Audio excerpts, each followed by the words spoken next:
the day, epistemology. პირველი ლექცია დღევანდელი ეს გახლავთ ეპისტემიოლოგია. What does epistemology mean? აი რას ნიშნავს ეს ტერმინი? What does it mean? ვინ გვიპასუხებს დარბაზიდან? Beautiful, complex, nice word that you can, you know. ნუ ცოტა რთული სიტყვა ყია, მაგრამ ლამაზი სიტყვა წესით ახლა. What does it mean? უნდა მოგეწონოთ. Is it origin of something or basis of something? Does it mean that? Episteme, knowledge. Epistema is ბერძნული სიტყვა, როგორც ჩანს და ნიშნავს ცოდნას. Logi, the field of, you know, knowing about. So we have a lot of different fields that we have this ending logi. Logi მეორე ნაწილი ამ სიტყვისა ეს არის რაღაცის ცოდნა. ხოლო ცოდნა რა თქმა უნდა ვიცით რომ სხვადასხვა მიმართულებებით შეიძლება არსებობდეს. You could say the theory of knowledge. ანუ შეიძლება ასეც ვთქვათ რომ ლაპარაკია ცოდნის თეორიაზე. What does it mean to know? How do we come into knowing? რას ნიშნავს რომ ვიცოდეთ ის თუ როგორ შევდივართ ცოდნაში? I think it's quite striking that in the educational system we speak very little about epistemology. უცნაური არის და თვალშისაცემი რომ როდესაც საგანმანათლებლო სისტემაზე ვსაუბრობთ, ძალიან ცოტას ასე ვთქვათ ვლაპარაკობთ ეპისტემიოლოგიაზე. And at the same time, we talk about how pupils or students should know. They should know this, they should know that. მაგრამ მეორე მხრივ ხშირად ვამბობთ რომ აი სტუდენტებმა, მოწაფეებმა უნდა იცოდნენ ეს, უნდა იცოდნენ ის. But what does it mean to know? მაგრამ ცოდნა რას ნიშნავს? So I will present two perspectives on knowledge in this first session. ორ პერსპექტივას წარმოგიდგენთ ამ ჩვენი პირველი ნაწილის განმავლობაში ჩვენი შეხვედრისა ორ მიმართულებაზე ვისაუბრებთ. ცოდნის. First one coming from Rudolf Steiner, an Austrian thinker and also the founder of the Waldorf schools. პირველი იქნება რუდოლფ შტაინერი, ავსტრიელი ასე ვთქვათ ფილოსოფოსი და ამავე დროს ვოლდორფის სკოლის დამფუძნებელი. Austrian. ავსტრიელი თქვი ხო? The other one, John Heron and Peter Riesen. John Heroni და პიტერ რისენი კიდევ ერთი წყება მკვლევარებისა. They are current researchers. One just passed away. ისინი ჩვენი თანამედროვე მკვლევარები არიან, მაგრამ ერთ-ერთი სულ ახლახანს გარდაიცვალა. Okay.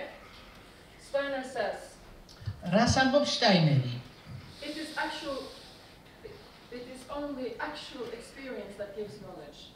ის ამბობს, რომ ეს არის მხოლოდ და მხოლოდ რეალური გამოცდილება, საიდანაც ჩვენ ვიღებთ ცოდნას, ან რაც გვაძლევს ცოდნას. No theory ever does so. არავითარი თეორია სხვა ჩვენ ამას ვერ მოგცემს.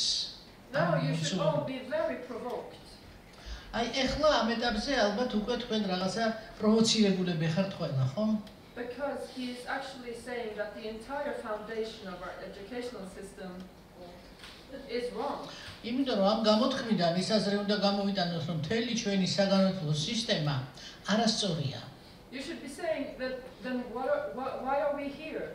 Why are you presenting a theory to us, Josephin? მაშინ შეიძლება იკითხოთ კიდეს, რომ აი ჯოზეფინას რა უნდა ახლა აქ და რატო ცდილობს რომ თეორია წარმოგიდგინოს, თუ კი ის არარელევანტურია.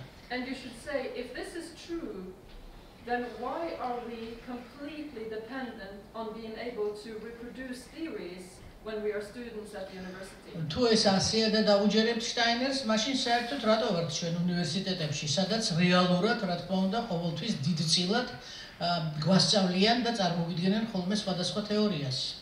So it is only actual experience. ანუ არის მხოლოდ და მხოლოდ რეალური გამოცდილება. True true knowledge can only be acquired when we start from life and from experience. და ჭეშმარიტი ცოდნა შეიძლება მივიღოთ მხოლოდ და მხოლოდ, როდესაც ჩვენ ვიწყებთ ცხოვრებას და შესაბამისად ვიზენთ გამოცდილებას. So, what does an educational system look like if we take this seriously or accept it?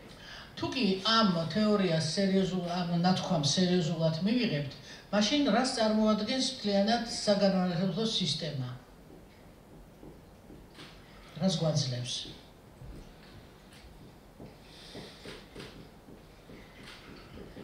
Okay. Does it mean that we are all experiencing all the time, doing? Is that what it means? ეს იმას ხო არ ნიშნავს, რომ ჩვენ მუდმივად გამოცდილების, ასე ვთქვათ, მიღებაზე უნდა ვიზრუნოთ, ანუ რაღაცის კეთებაზე.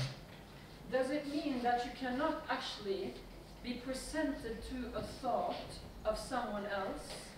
ანუ ხო არ ნიშნავს ეს, რომ ჩვენ არ უნდა ვიყოთ რომელიმე, ასე ვთქვათ, სხვისი მიერ წარმოდგენილი აზრების წინაშე მუდმივად მდგომი. Or is there different levels of experience? თუ აქ ლაპარაკია გამოცდილების სხვადასხვა დონეზე. Steiner is very keen on dividing things into three, like a poet. შტაინერს ყოველთვის უყვარს ხოლმე, რომ ყველაფერი ესე იგი ცნებები სამ ნაწილად გადაანაწილოს ხოლმე. რაღაცა პოეტური მიდგომა აქვს. So moving on from Steiner, it is really important, talking about experience, that we can experience in the field of actions. ანუ შტაინერს თუ დაუბრუნდებით ისევ და გამოცდილებაზე საუბარს, პირველ რიგში რა თქმა უნდა გამოცდილება ჩვენ ვიღებთ ქმედებებით. მოქმედებით. This field of experience we know very well. When we feel that we experience.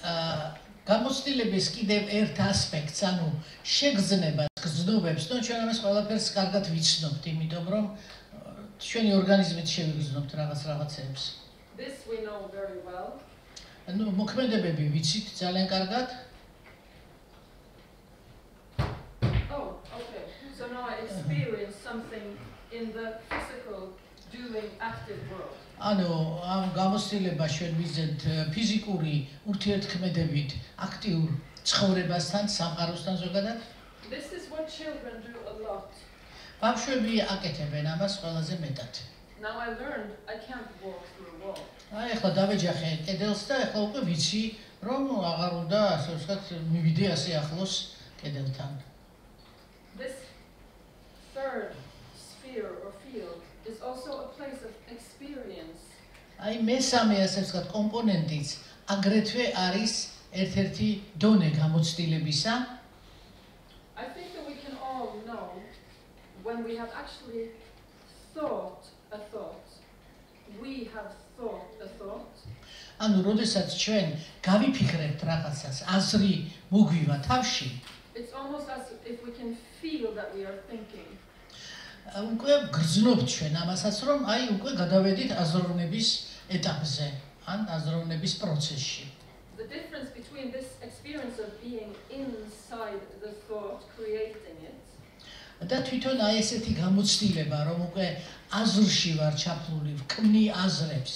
and dealing with theories and abstractions that are kind of just entities that we are supposed to, I don't know, reproduce, I could say. და როდესაც ჩვენ უტრიალებთ აზრობრივად ამ თეორიებს, ან რაღაცა გარკვეულ აზრებს, რომელიც თავში მოგდის და შესაბამისად კიდევ ეს აზრები წარმოქმნიან ახალ აზრს და ასე შემდეგ. So, really important to keep in mind that this is not an anti-intellectual approach. It's not. This is the culmination of the human being's actions. ხო და აი ახლა მესამე კომპონენტის გათვალისწინებით, მოდით ნუ ვიფიქრებთ, რომ გამოცდილება მხოლოდ და მხოლოდ ფიზიკურ ქმედებებს შეიცავს. არამედ აი ეს კომპონენტი ზუსტად ავსებს ამ თეორიულ ნაწილს მთელი ამ ძალისხმევისა და საბოლოო ჯამში გვაძლევს გამოცდილებას მთლიანობაში. Moving on to the current researchers, John Heron and Peter Reason have been collaborating a lot. You will find a lot of articles where they are co-writers. ახლა გადავიდეთ შემდეგ ავტორებზე. ჯონ ჰერენი და პიტერ რიზანი, ისინი ძალიან მჭიდროდ თანამშრომლობდნენ, ეს ორი ავტორი და ისევ და ისევ ამ გამოცდილების ცნებას უტრიალებდნენ. თანაავტორები იყვნენ, მოკლედ რომ ვთქვათ. They have developed this extended epistemology. და მათ განავითარეს ცნება გავრცობილი ეპისტემიოლოგიისა. Extended view of knowledge. ანუ გავრცობილი ცოდნა, გავრცობილი, ასე ვთქვათ, ცოდნის შესახებ თეორია. Maybe we'll take a better color, or because if they are recording, they need to really. Ara. Okay, let's use red or black. First dimension of knowledge for John Heron, which is, I will refer a lot to him. John Heronis მიერ მოწოდებული პირველი განზომილება ცოდნისა, მე ხშირად ციტატებს მოვიყვან ამ ავტორიდან. But most of his articles are co-written by Peter Reason. ის აქვეყნებდა აგრეთვე პირადადაც, მაგრამ უმრავლესი მისი სტატია პიტერ რიზენთან ერთად არის დაწერილი. Okay, let's experience the first dimension of knowledge in this extended epistemology. მოდით ამ გავრცობილი ეპისტემიოლოგიიდან პირველი, ასე ვთქვათ, საფეხური განვიხილოთ ცოდნისა.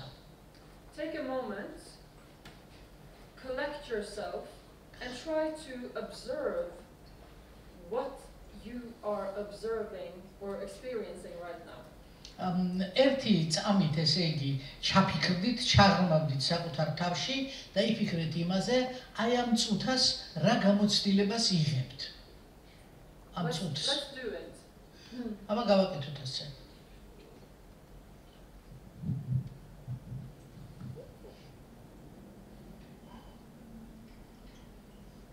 I will ask you a question.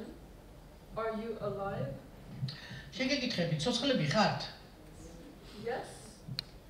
How do you know? საიდან იცით რომ ცოცხლები ხართ? Breathing. How do you know that you are breathing? რა იცით რომ სუნთქავთ?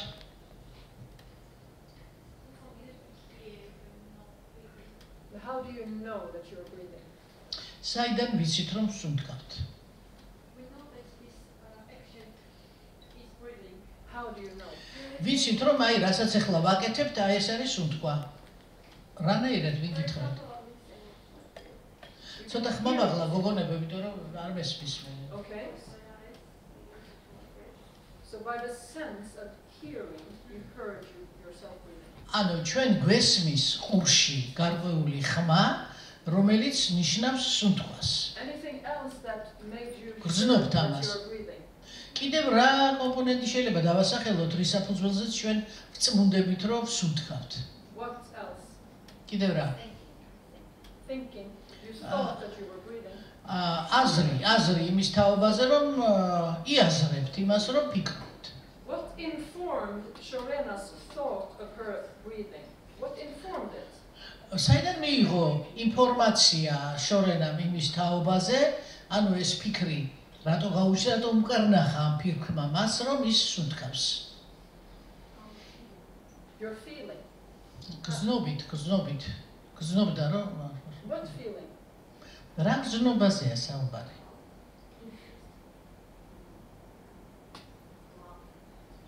Let's do it again. Take a moment to yourselves ისევ თავიდან ასე ვთქვათ, ჩავღრმავდეთ საკუთარ თავში and try to experience how do I know that I'm alive? აი ახლა ამაზე დავფიქრდეთ თან, თვალი დავხვიჭოთ, საიდან ვიცი რომ ცოცხალი ვარ?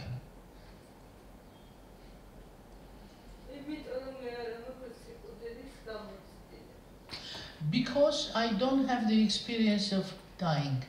Okay, but how do you know? საიდან იცით? How do we know that we are alive? You said you could hear your breath. ნუ ერთ-ერთმა ძანა თქვენთაგანმა რომ გესმით თქვენი სუნთქვა. ყურით. What other senses are giving us კიდევ რა შეგრძნებები გაძლევთ ამ ინფორმაციას? My chest. You felt your chest moving. ხედავთ რომ თქვენი მკერდი რაღაცნაირად მოძრაობს.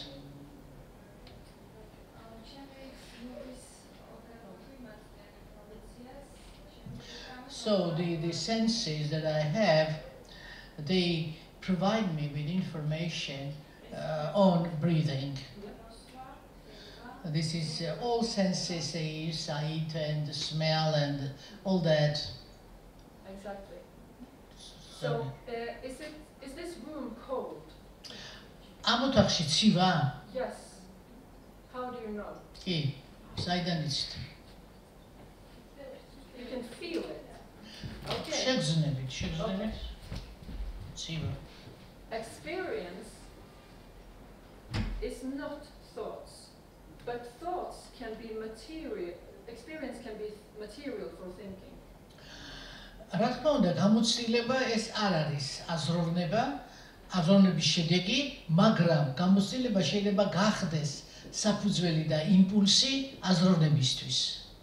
So John Heron refers to this first dimension of knowledge as the mere being. Mere being.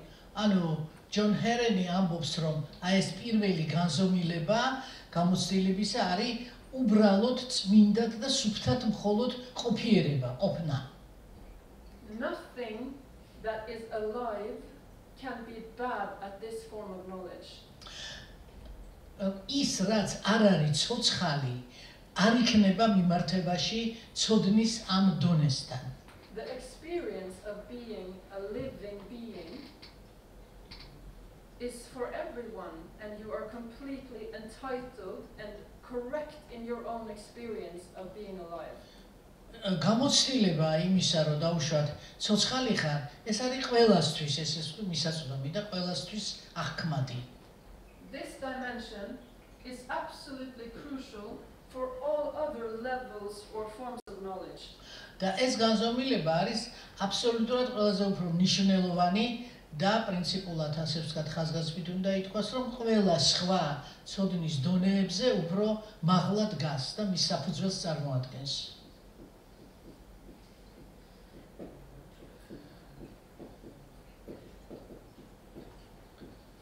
Next level. შემდეგი დონე. He calls this presentational knowledge. ეხლა პრეზენტაციული ცოდნა, გახლავთ შემდეგი განზომილება. It's not a ანუ good word. წარმოდგენითი ცოდნა. It's not a good word. ნუ ახლა თვითონ სიტყვა არ არის კარგი, იმიტომ რომ როგორც ჩანს თარგმანში კარგად არ გვეძლება. They should have found a better word. იქნება მათ უკეთესი სიტყვა მოეძებნათ, ამისათვის ჯობდა. One of the terms that they use to describe this form of knowledge is pre-conceptual. და ისინი ერთ-ერთ ასე ვთქვათ, აღწერას ამ სიტყვისა გაძლევენ კიდევ მეორე ცნებას, ეს არის წინა კონცეპტუალური, ანუ პრე-კონცეპტუალური. ან წინა ცნობიერებადი თუ კონცეპტუალური. A concept is called Concept. concept. Yeah. A A concept is it's called. მაგალითად ცნება, ცივა. This is the concept that we link to the experience of it being cold. We can feel it. We can ანუ experience it. ეს ისევ და ისევ ისეთი ცნებაა, რომელიც დაკავშირებულია ისევ წინასთან, ანუ გამოცდილებასთან. და ჩვენს გზნობებზე მოქმედებს ეს სიცივე და ამის შედეგად ვასკვნით, რომ ცივა ან ცივა. This level is pre-concepts. ანუ აი ეს მეორე დონე, ეს არის ცნებების წინა, ასე ვთქვათ, პერიოდი. ან საფეხური. Let's demonstrate. აბა მინდა რომ გიჩვენოთ. Okay. Repeat after me. აბა მომყევით. Roll. You were able to do this ესე იგი ეს თქვენ გააკეთეთ ყველაფერი ყოველგვარი ცნებების მოშველიების გარეშე. Raise your hand if you thought, yes, she is clapping at approximately 120 BPM. აი აწიეთ ხელი ვინმე დავუშვათ რომელმაც გაიაზრა. ის რომ აი ჩვენ ტაშს უკრავთ აბადამ საათზე, ხო ეს? Anyone? ვინმე გაიფიქრა, ანუ რაიმე დროს დაუკავშირა ტაშის დაკვრა. It sounds like she's clapping in 4/4. Did anyone think that? ვინმე დაიფიქრა თუ რა ინტერვალებით ასე ვთქვათ ხდებოდა ეს ტაშის წემა. So There was an idea down there. yes, Yes. you did, right? Yeah. Most of you did not. Okay. If you have something to make a note on, do it, but if not, just look. თუ ვინმეს აზრის გამოთქვა მასობაში მოგინდებათ, შეგიძლიათ. თუ არა და აი გვიყურეთ ჩვენას ვიტყვით. If you were my 7-year-old pupils, თქვენ რომ ახლა 7 წლის მოწაფეები იყოთ and ჩემი. I were your teacher in form drawing, და აი, როდესაც მე გასწავლეთ რაღაცა ფორმების ხატვას თუ ხაზვას. you would be able to repeat this in your book. თქვენ შეძლებთ რომ ეს გაიმეოროთ თქვენს რვეულებში თუ. You would, if you were 7, probably not think, oh, so this is 90-degree angle. It's about this and this many centimeters. It's repeating at this. ახლა 7 წლის ბავშვი ხო არ იფიქრებს იმაზე, რომ აი თითოეული კუთხე ამ ფორმებისა ამდენ გრადუსიანია და ამდენი სანტიმეტრის სიმაღლე და როგორც არის მოკლედ.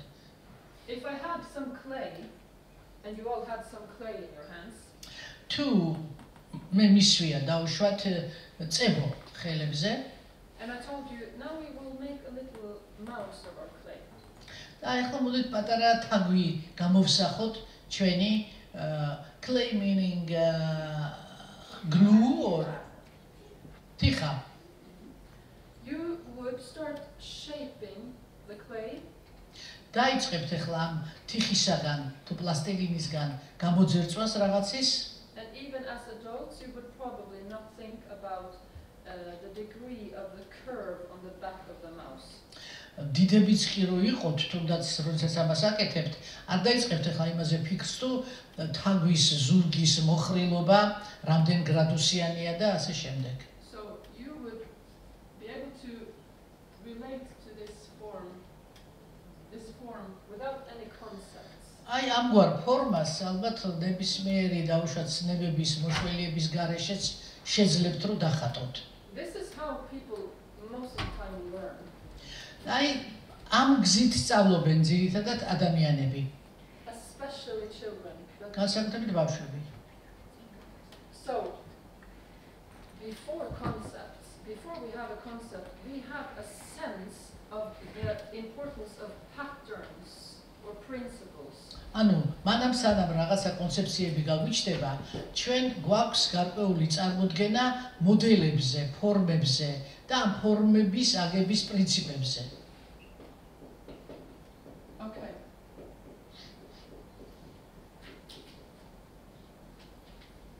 Moving on. ანუ შევიგრძნობთ ამ მოდელებს. Propositional knowledge. პროპოზიციონალური ცოდნა, ანუ მიმართებითი ცოდნა. როდესაც ცოდნა რაღაცის კიდევ რაღაცის სხვა ცოდნას უკავშირდება. The propositional knowledge is, პროპოზიციონალური ცოდნა ნიშნავს, according to John Aaron and Peter Leeson, ისევ ამ ჩვენი ავტორების მიხედვით, აღარ ვიმეორებ წერია დაბაზე, abstract, theoretical, conceptual models. აბსტრაქტული, თეორიული და კონცეპტუალური მოდელები.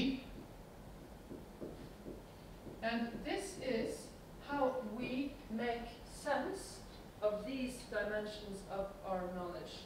აი სწორედ ამ საფეხურიდან გამომდინარე, ჩვენ ვიღებთ სწორედ შეგრძნებებს ცოდნის პირველი ორი განზომილების შესახებ.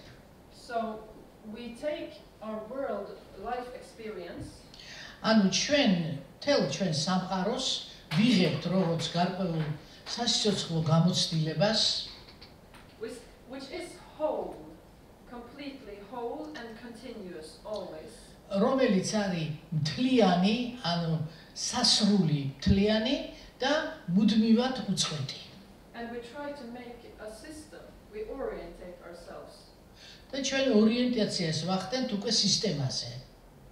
So we come up with concepts and models in order to be able to be in the world, to make order of our life experience. ისე რომ ამ კონცეფციებს, მოდელებს ჩვენ ვქმნით, იმიტომ რომ ფაქტიურად აი სამყაროში შემდეგ უკვე გამოცდილებად დავალაგოთ ეს ყველაფერი.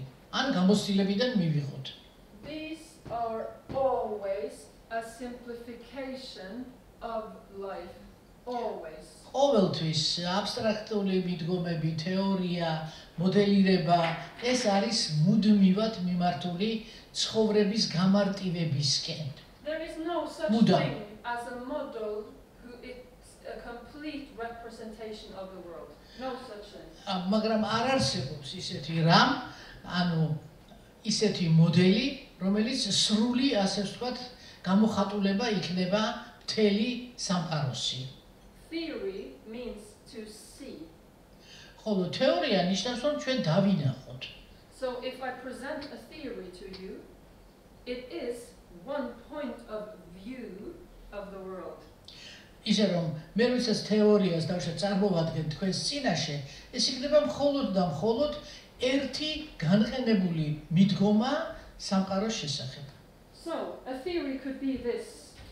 თეორია შეიძლება იყოს ამგვარი. The world is black on the back side and the heads are from the back.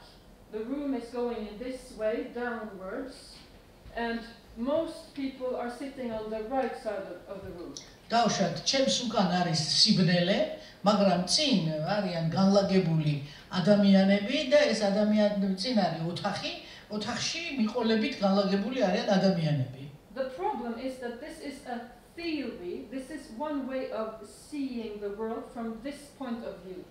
ანუ პრობლემა იმაში მდგომარეობს, რომ მე ვხედავ ყოველივე დანარჩენს, რასაც ვხედავ, აი იმ წერტილიდან, სადაც ვდგავარ.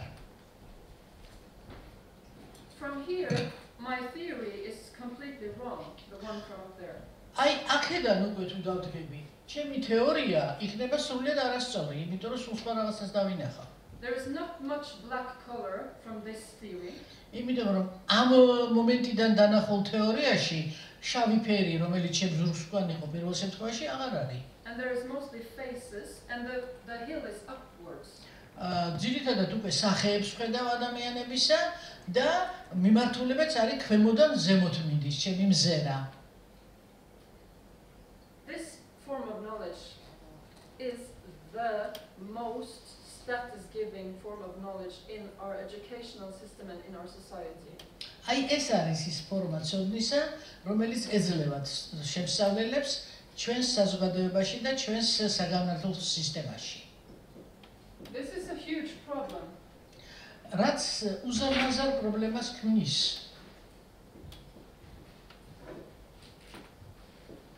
Why is it a problem? და რატომ?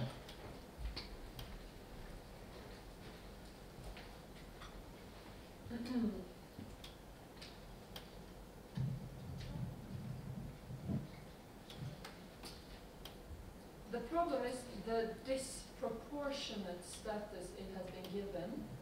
პრობლემა გახლავთ ის არაპროპორციული, ანუ დისპროპორციული სტატუსი, რასაც ეს თეორია გვაძლევს. On the expense of the other forms of knowledge. და ეს ყველაფერი ხდება ცოდნის სხვა ფორმების ხარჯზე. So, you can just imagine. აბა წარმოვიდგინოთ. If I come into this room and I say I am an associate professor. შემოვდივარ ოთახში და ვამბობ, მე ვარ ასოცირებული პროფესორი. And what I told you to do was to move and play and stretch and touch as we have been doing for 2 days. და გეუბნებით, რომ ადექით გაერ გამოიარეთ, შეეხეთ ამას, შეეხეთ იმას. აი როგორც ამას ჩვენ ვაკეთებდით წინა 2 დღის მანძილზე. Now what kind of professor is this? რა ტიპის პროფესორი ვიქნები ხა მე? Does she actually know anything? აქედან რაიმეს ვსწავლობთ? telling us to do all these silly games, არის ფიქრებთ რა სულელური თამაშებს ვათამაშებს მხოლოდ და singing a song, thinking she's a yoga teacher. დავუშვათ იმღერეთ რომ მეუბნებიან იოგა გააკეთეთ თუ იოგის მასწავლებელია თუ პროფესორია თუ ვინ არის. Now, ხო გავიფიქრებ. what kind of joke is this in a proper university? ამ ვითომ და კარგ უნივერსიტეტში დაგვსინიან თუ რა? In a university, we deal with real knowledge. თორე უნივერსიტეტში ჩვენ რეალურ ცოდნასთან უნდა გქონდეს საქმე. We deal with terms such as epistemology. ისეთ ტერმინებში ასე ვთქვათ ვაზროვნებთ როგორიც არის ეპისტემიოლოგია მაგალითად უნდა ვიაზრონ. That's real knowledge. აი ეს უკვე არის ცოდნა. And this is the contention, the belief that is going through our entire educational system. აი ეს არის ის რწმენა, რომელიც მთლიანად გაზდებს მთელს ჩვენს საგანმანათლებლო სისტემას. That this is not really anything. This is not valuable. ანუ ეს გამოცდილება ეს არაფერი არ არის, არაფერ ღირებულებას არ შეიცავს. The ability to learn, pick up patterns, to see what is happening without knowing it. ანუ თვითონ უნარი იმისა რომ დავინახოთ მოდელებად ასე ვთქვათ სამყარო და არ ჩავუღრმავთ თუ რა ვიცით თუ რა ცოდნა გვაქვს ამის შესახებ. Not ანუ valuable. შემიგრძნოთ. But maybe something artists can do. ნუ ხა ესეც არ არის ძალიან მნიშვნელოვანი, შეიძლება ხელოვანს კიდევ რაღაცაში წაადგეს ამგვარი მიდგომა. For the rest of us, we need to be in the real world.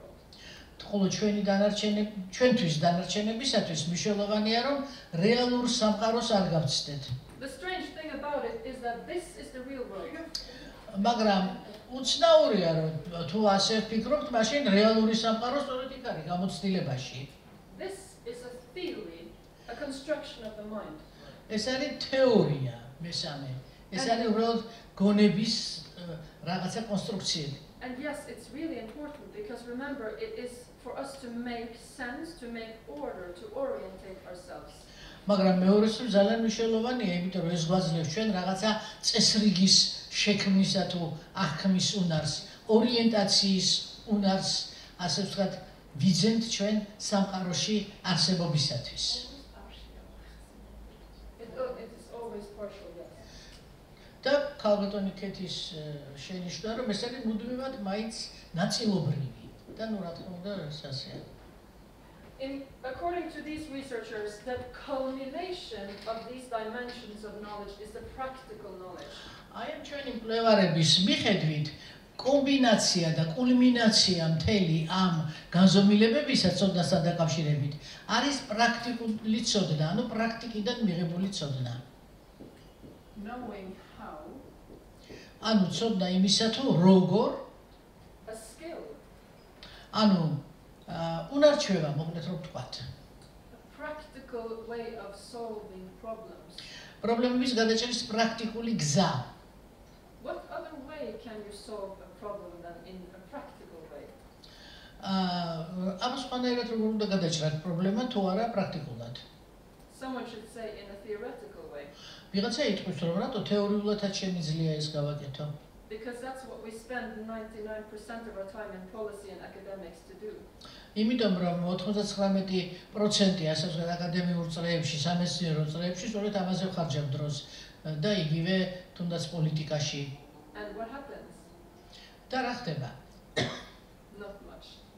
არც თუ ისე ბევრი რამ. Okay. The knowing how is informed by the experience of being a human being. ანუ რომ ვიცოდეთ როგორ ყველაფერი ეს მაინც მიდის გამოცდილებამდე იმისა რომ ადამიანი ვარ. This sense of okay, the world is relating to principles and patterns. ხოლო შემდეგ უკვე შეგრძნება იმისა რომ ხო თურმე სამყარო მაინც მიმართებაშია პრინციპებთან, რაღაცა გარკვეულ ნიმუშებთან, მოდელებთან. The ability to make sense of it, turn it into models, simplifications, so we can have a conversation. შემდგომ უკვე მიმართებითი მიდგომა როგორც იქნა პროპოზიციონალური, როდესაც უკვე აბსტრაჰირებას ვახდენთ ამ ჩვენი შეგრძნებების გარკვეულ თეორიებად ვაყალიბებთ. But it's always continuously informing. მაგრამ მუდმივად ეს უკვე არის ინფორმირების პროცესი. სამივე ეს განზომილება უწყვეტად. So, the relevance of these two theories in regards to inclusive education ამ ორივე თეორიის, ასე ვთქვათ, მიმართება ინკლუზიურ განათლებასთან is that according to other researchers who have been dealing with this model, ანუ სხვა, ასე ვთქვათ, კვლევარების მიხედვით, როდესაც ამგვარი ტიპის მოდელებზეა საუბარი, is that it dominates our worldview and our view of knowledge. It dominates this propositional. აი ამგვარი მიმართებითი პრინციპი არის დომინანტი, ანუ დომინირებს ჩვენს აღქმაში სამყაროსი. And listen to this sentence. Propositional knowledge has effectively become both the means and the goal of education. პროპოზიციონალური ცოდნა შესაბამისად გახდა როგორც საშუალება, ამავდროულად მიზანი ინკლუზიური ცოდნისა. ინკლუზიური სწავლების. If it is both the means and the goal, it's a closed system. თუ კი ეს არის როგორც იარაღი და საშუალება და მიზანიც ამავდროულად, მაშინ ისინი კეტავენ ეს ორი რამ ერთმანეთს და სისტემაში გვევლინებიან. Okay. ანუ გარდაიქმნებიან სისტემად. This requires cognitive abilities. აი ეს მესამე პუნქტი შემეცნებით, ანუ კოგნიტიურ უნარჩვევებს მოითხოვს. უნარს უმალ. Especially when we teach in a way where we very quickly remove ourselves from the practical world that these models are referring to. განსაკუთრებით მაშინ არის ეს მნიშვნელოვანი, როდესაც სწრაფად ხდება სწავლების პროცესი ვითარდება და სწრაფად ხდება გადასვლა პრაქტიკული მოდელებიდან კონცეპტუალურ, ასე ვთქვათ, განსჯაზე. This is the real world. აი დავუშვათ ეს არის რეალური ცხოვრება. If I ask you, here's 2 and here's 2. აი გაძლევთ 2 და 2. How many do you now have? Yes. 4 გაგიხდათ ხო? 2 მოგაწოდეთ კალმისთან. How do you know? საერთოდ იცით რომ Yeah, so they are there. You can 1, 2, 3, 4. It's 4. You're right. ხო, სწორია, 4. აი გადავთვალე და კი დავწუნდი რომ მართლა 4 მომიცი. In school we do this very quickly.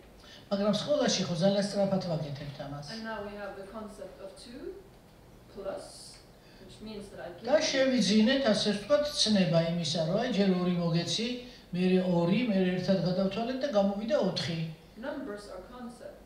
ანუ ციფრები არის სწორედ ცნებები. Plus is the concept of adding.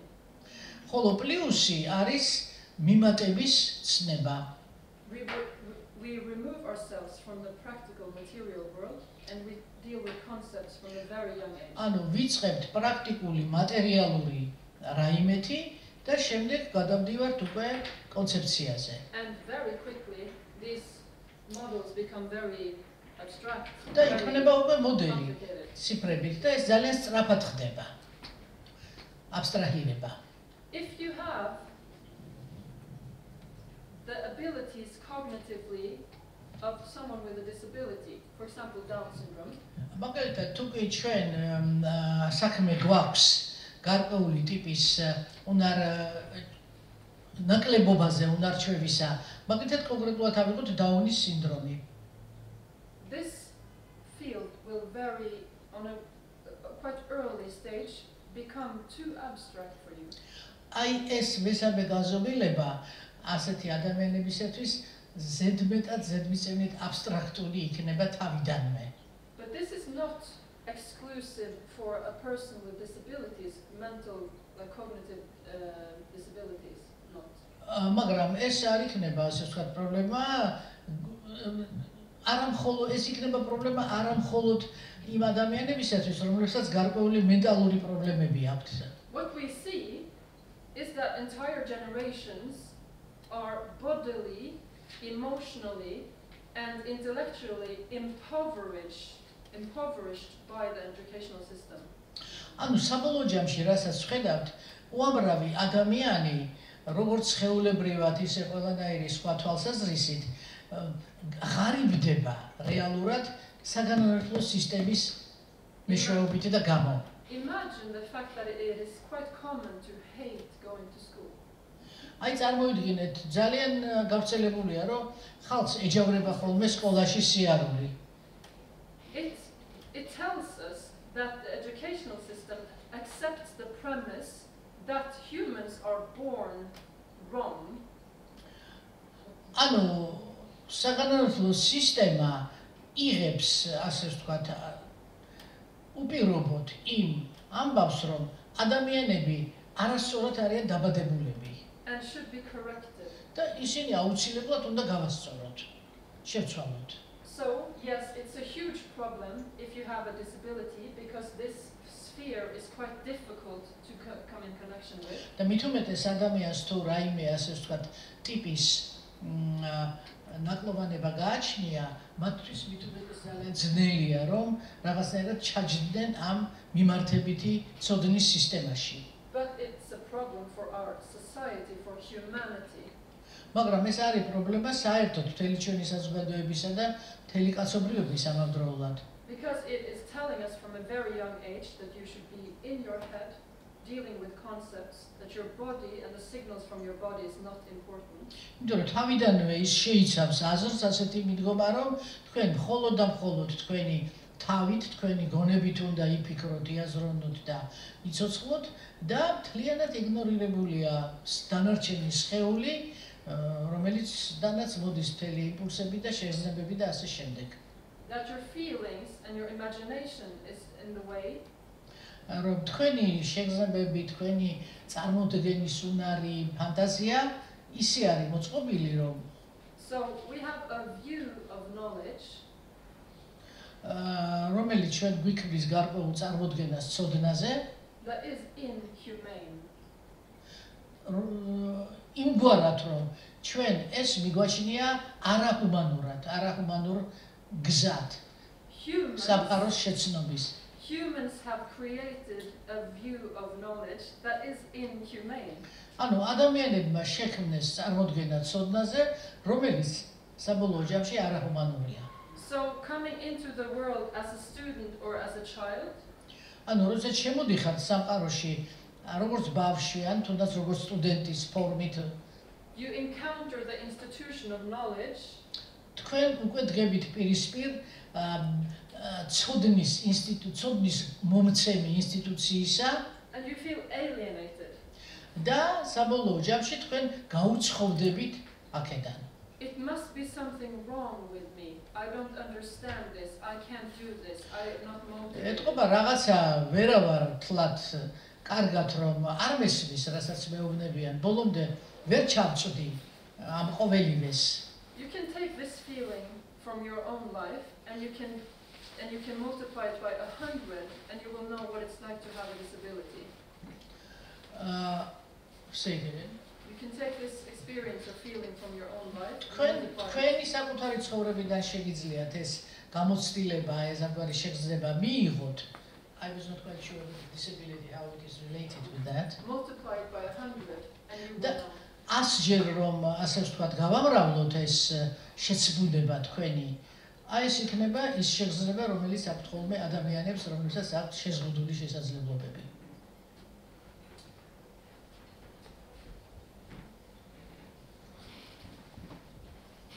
So, our view of knowledge, our epistemology, ანუ ჩვენი წარმოდგენა ცოდნაზე, ანუ ეპისტემიოლოგია, is our view of humanity. ეს არის თვალსაზრისი კაცობრიობისა, თუ კაცობრიობის შესახებ ნახავთ თქვენ. It actually is very telling for what we treasure in human beings. Იმიტომ ძალიან მნიშვნელოვანია ვიცოდეთ თუ რას ვაფასებთ ჩვენ პირველ რიგში ადამიანებში. რა არის ძირითადი ფასეულობა? What we hope to develop. და შემდეგ ისი იმედი გვაქვს რომ განვავითაროთ. What we think is important. რას ფიქრობთ რომ არის მნიშვნელოვანი? So if we accept this view of knowledge, we accept a profoundly inhumane society. და თუკი ჩვენ ამგვარი ფორმით მივიღებთ ცოდნას, ეს უკვე იქნება გაცილებით უფრო ღრმად ჩასვლა კაცობრიობის, ასე ვთქვათ, არსში. So I don't accept this view of knowledge. მაგრამ მე არ ვიღებ ამგვარ თვალსაზრის ცოდნის შესახებ. And in the next session, I will go into how these foundations can come into effect in a pedagogical context. და შემდეგი ჩვენი ხსოვნის გამავლობაში მე შევეცდები ახსნა თუ აი ეს ყოველივე რა ზეგავლენას ახდენს ჩვენს პედაგოგიურ გამოცდილებაზე და პედაგოგიურ საქმიანობაზე. Okay. Now we have discussion groups. ეხლა ჩვენ გვინდა შევხვდათ სადისკუსიო ჯგუფები. And my question to you is, ხოლო შეკითხვა ასეთი იქნება. why do you think the propositional form of knowledge is so dominant in our world? რატომ ფიქრობთ რომ აი ესეთი პროპოზიციონალური, ანუ მიმართებითი ფორმა ცოდნისა არის დომინანტური ჩვენს სამყაროში? ანუ წამყვანი. The follow-up question is, when the failure of the educational system is so obvious to us all, შემდეგი შეკითხვა, თუ კი არსებული საგანმანათლებლო სისტემის ჩავარდნა ესოდენ ნათელია ყველა ჩვენთაგანისთვის, why is this understanding still so dominant?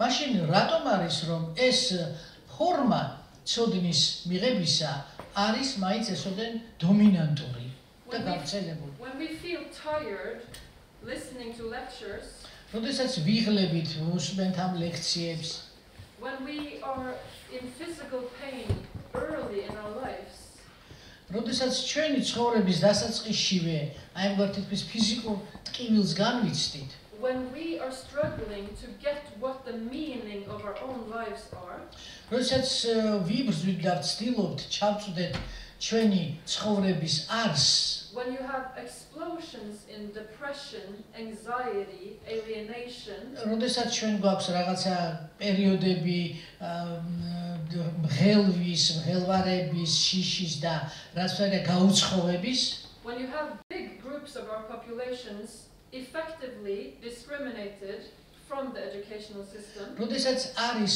უამრავი ჯგუფები საზოგადოებაში, რომლებიც საკმაოდ თვალში საცემად არიან დისკრიმინირებული საგანმანათლებლო სისტემიდან, ანუ მოწყვეტილი. why is this view of knowledge still accepted and dominant?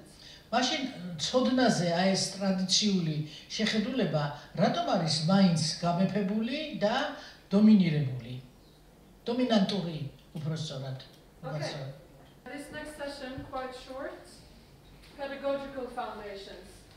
ჩვენი შემდეგი სესია არის მოკლე და პედაგოგიურ სწავლების საფუძვლებს ეხება. I would just like to create a problem for us to start out with. მე მინდა ახლა პრობლემითვე დავიწყო და შევქმნათ ერთმანეთს პრობლემა მოდით. Why are we talking about pedagogy when we are talking about adults? პედაგოგიკაზე რატომ ვსაუბრობთ მაინც? მithumetes როდესაც ზრდასრულ ადამიანებთან მიმართებაში ხმარობთ ამ სიტყვას. You could say that the correct approach should be andragogy. შეიძლება თქვენ ვფიქრობთ რომ უკეთესი ასე ვთქვათ ტერმინი იქნებოდა ანდროგოგია. This, I would say, in its very specific, correctly understood form, refers to teaching children or young people. ანუ აქ პირდაპირ არის შადებული აზრი სწავლებისა ახალგაზრდების, ბავშვების. This referring to teaching adults. მაგრამ შემდეგ უკვე ეს ეხება ზრდასრული ადამიანების სწავლებას. Yes. So this is you could say this is a small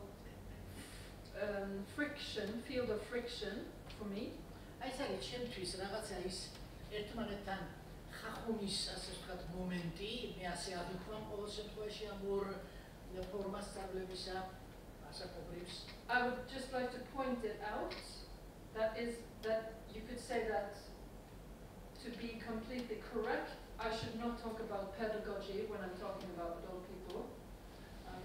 შეიძლება თქვენ გაგიშვათ კიდევაც აზრი, რომ როდესაც ზრდასრული ადამიანების სწავლებას გულისხმობ, თლათ პედაგოგიკა არ უნდა მიხმარო ეს ტერმინი, ხო?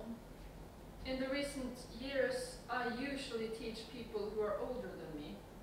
ამ ბოლო წლებში მე ასე დაემთხვა რაღაცაირად, რომ ვასწავლი ადამიანებს ყოველთვის, რომლებიც ასაკობრივად ჩემზე უფროსებიც კი არიან. With no disability. არავით არის ასე ვთქვათ, უნარშეწყვეტილობა მათ არ გააჩნიათ.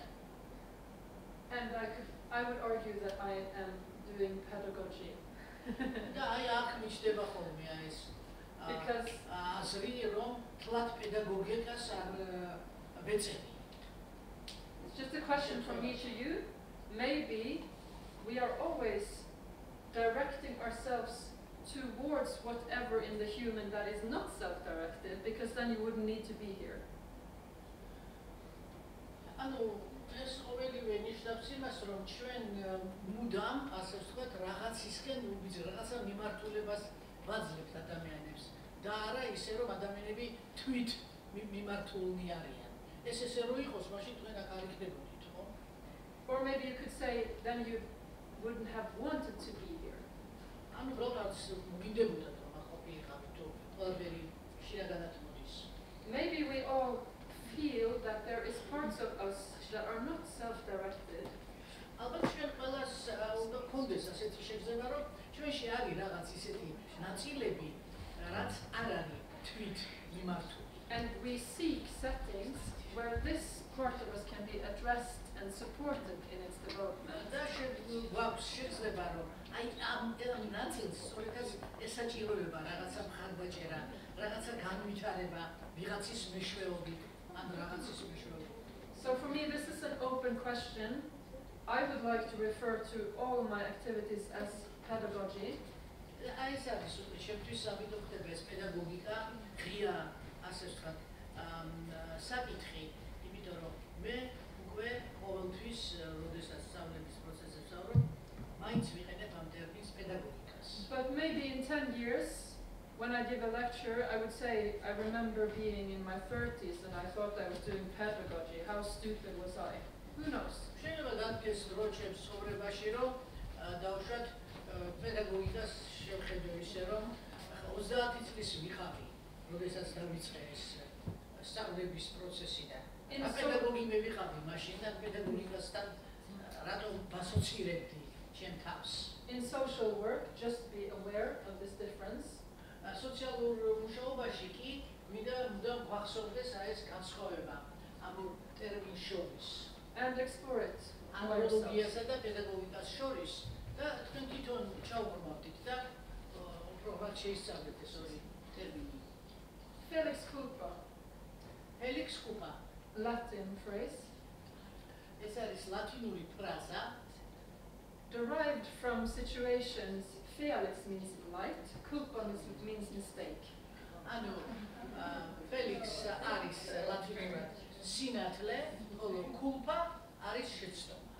Classically, from some situation in history where some person is doing an experiment and you pour this chemical thing into the other and BAM! And you oh, now I realize that this substance does this with this. So the mistake teaches you something new.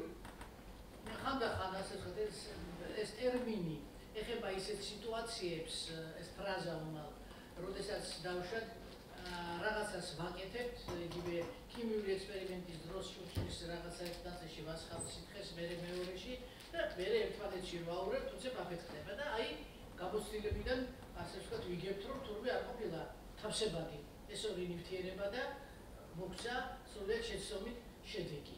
აი ეს არის ეს ტერმინი, რომელიც ასე შემთხვევებში გამოიყენება. So without this mistake, a big discovery would never have been made. მეორეს მხრივ ამგვარი ტიპის შეცდომების გარეშე დიდი აღმოჩენები ვერასოდეს ვერ გაკეთდებოდა.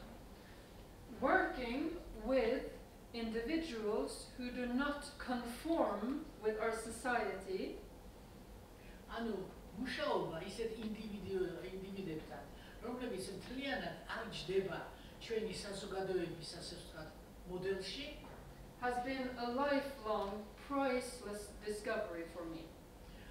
ჩემთვის მთელი ჩემი ცხოვრების მანძილზე ეს ადამიანები არიან ასე ვთქვათ შეუფასებელი აღმოჩენა ჩემთვის. Until I started teaching adults, I have never taught pupils that are able of sitting still. მაგალითად, როდესაც ადრე ვასწავლიდი ჩვეულებრივ კლასებში, ფაქტობრივად არც მქონია მე ისეთი კლასი, სადაც შეეძლოთ მოწაფეებს დაიყვნენ აი ესე მუდმივად წყნარად და მშვიდად. Many of my pupils, being between 16 and 22 years, მაგრამ მოწაფეები, რომელიც გადადაშათ 16-დან 22 წლის ჩათვლით, have not been able to come to school. მათ არ ჰქონდათ შესაძლებლობა უნარი რომ ევლოთ სკოლაში. If they come to school and they see a room with a blackboard, they leave. შემოდიოდნენ, დაუშვათ ოთახში დაინახავდნენ დაფას და ეგრევე გადიოდნენ. Or they could say something like, hell no, I'm not going into that room. ან იტყობდნენ ხოლმე რომ შესწაუღია ამ ოთახში არც კი შევა არც დროს. So having been a teacher for almost 20 years with these kinds of pupils, 20 წლის მანძილზე ამ ასაკობრივ ჯგუფებს ვასწავლიდი. Mistakes or problems or issues according to our society შეცდომები ან რაიმე ისეთი საკითხი, რომელიც არ არის თლათ ასე ვთქვათ ჩვენი საზოგადოებაში მიღებული, it has provided me with an enormous opportunity to become a better teacher. აი ამან მომცა სწორედ უზარმაზარი შესაძლებლობა იმისა, რომ უკეთესი მასწავლებელი გამხდარიყო. It has helped me question and become aware of მან მომცა საშუალება, რომ მუდმივად კითხვის ნიშის ქვეშ გამეყენებინა და გამეცნობიერებინა the profound failures of our educational system. ჩვენი საგამართლო სისტემის ღრმა შეცდომები გაცნობიერებაში შემიწყო ხელი. And it has made me able to teach in many ways. ამან მომცა შესაძლებლობა, რომ მესწავლებინა მრავალნაირად, სხვადასხვა გზით. So, Felix culpa, something that is wrong, that ends up teaching you or really showing you something you didn't know about. ეს Felix culpa, ანუ ნათელი შეცდომის ასე ვთქვათ ცნება გეხმარებათ, რომ შემდეგ უკვე ჩაუფიქრდეთ ამ დაშვებულ შეცდომებს და მიხვიდეთ გაცილებით უკეთეს ასე ვთქვათ შედეგებამდე. Okay, I've created this. Here's a quote by Jiddu Krishnamurti, an Indian philosopher. ინდოელი ფილოსოფოსიდან მე მინდა ციტატა გავიხსენო, ეს არის ჯიდუ კრიშნამურტი. It is no measure of good health to be well adjusted to a profoundly sick society. Say it part in part because Indian expressions are too sophisticated. It is no measure of good health. არ არსებობს კარგი საზომი, კარგი ჯანმრთელობისა to be well adjusted to a profoundly sick society. რომელიც შეიძლება მივუსადაგოთ ღრმად ავადმყოფ საზოგადოებას. Okay, so these problems, people who need to be fixed, helped, they are pointing towards something in our society that is not working in a healthy way. ანუ პრობლემები, რომელსაც ვაწყდებით, ხშირ შემთხვევაში ეს არის ნიშანი იმისა, რომ ჩვენს საზოგადოებაში რაღაცეები მუდმივად კარგად და დადებითად არ მუშაობს. And the social activist dimension of social work is to listen to this. ხოლო სოციალური მუშაკის ძირითადი ასე ვთქვათ მოვალეობაა, რომ სწორედ აი ამას, ამ შეცდომებს მოусმინოს. When the rest of the society says, this is a mistake, this needs to be fixed, how can we fix it? The job and the task of a social worker or pedagogue ანუ, როდესაც აღმოჩნდება, რომ საზოგადოებაში რაღაც არ მიმდინარეობს კარგად ან დადებითად, მაშინ სოციალური მუშაკის ან პედაგოგის ამოცანაა is to say, no, we are making a mistake. თქვას, რომ არა, ეს იქ კი არ არის შეცდომა, არამედ ჩვენ ვუშვებთ შეცდომას. And it is causing a lot of people a great pain. და რა თქმა უნდა, ბევრ ადამიანს არ სიამოვნებს ამის გაგონება. ტკივილს აყენებს. And we are losing valuable resources.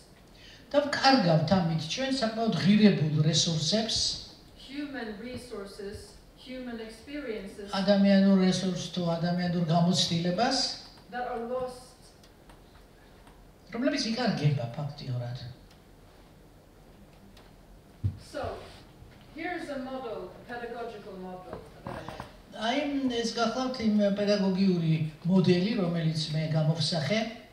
Let's go back to the first question I asked you. მოდით პირველ შეკითხვას მიუბრუნდეთ, რომელიც დაგისვით. What does it mean to know? რას ნიშნავს იცოდე? What does it mean to know? რას ნიშნავს ვიცი?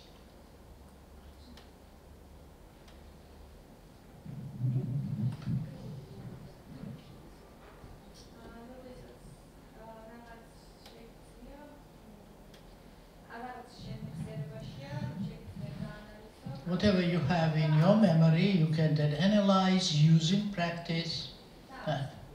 And then when you are able to explain it at the same time.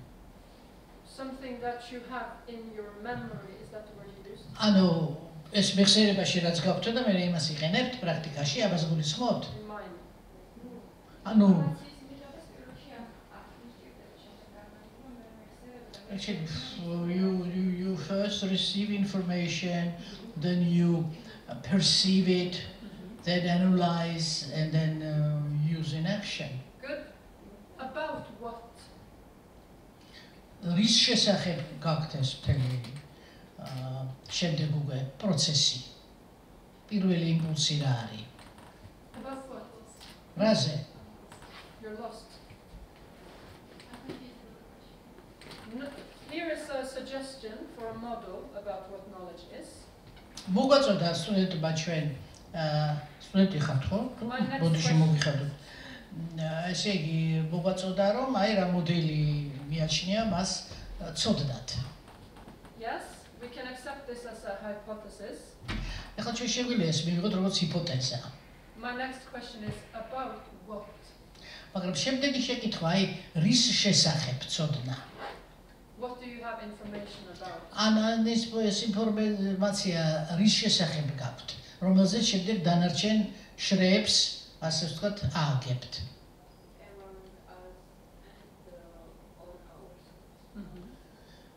The world around us. The world within us. ანუ სამყარო, რომელიც ჩვენშია. გოგონა, ბოდიში მაგრამ ცოტა ხმამაღლა ილაპარაკეთ, ხო ხედავთ? მე მთხოვთ რომ მიკროფონში ჩავზახოთ და თქვენ კიდე საერთოდ ხმას არ ეკით.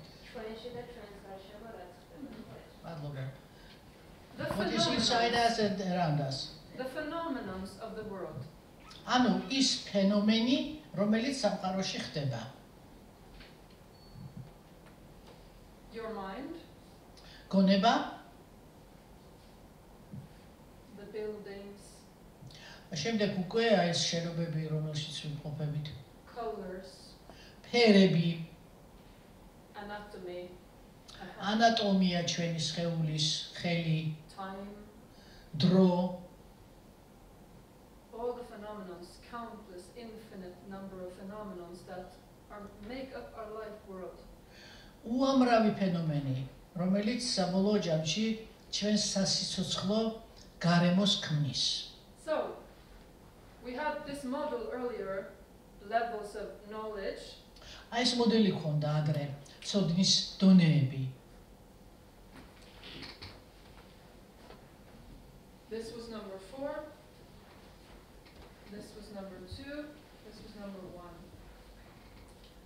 But we don't need to talk about these levels if we don't consider that they are relating to something. აი ეს დონეები, რომელზეც ჩვენ ვილაპარაკეთ ადრე, ცოდნისა, მაგრამ ეს დონეები სრულიად უსარგებლო ხდება, თუ ისინი არ არის დაკავშირებული ფენომენთან.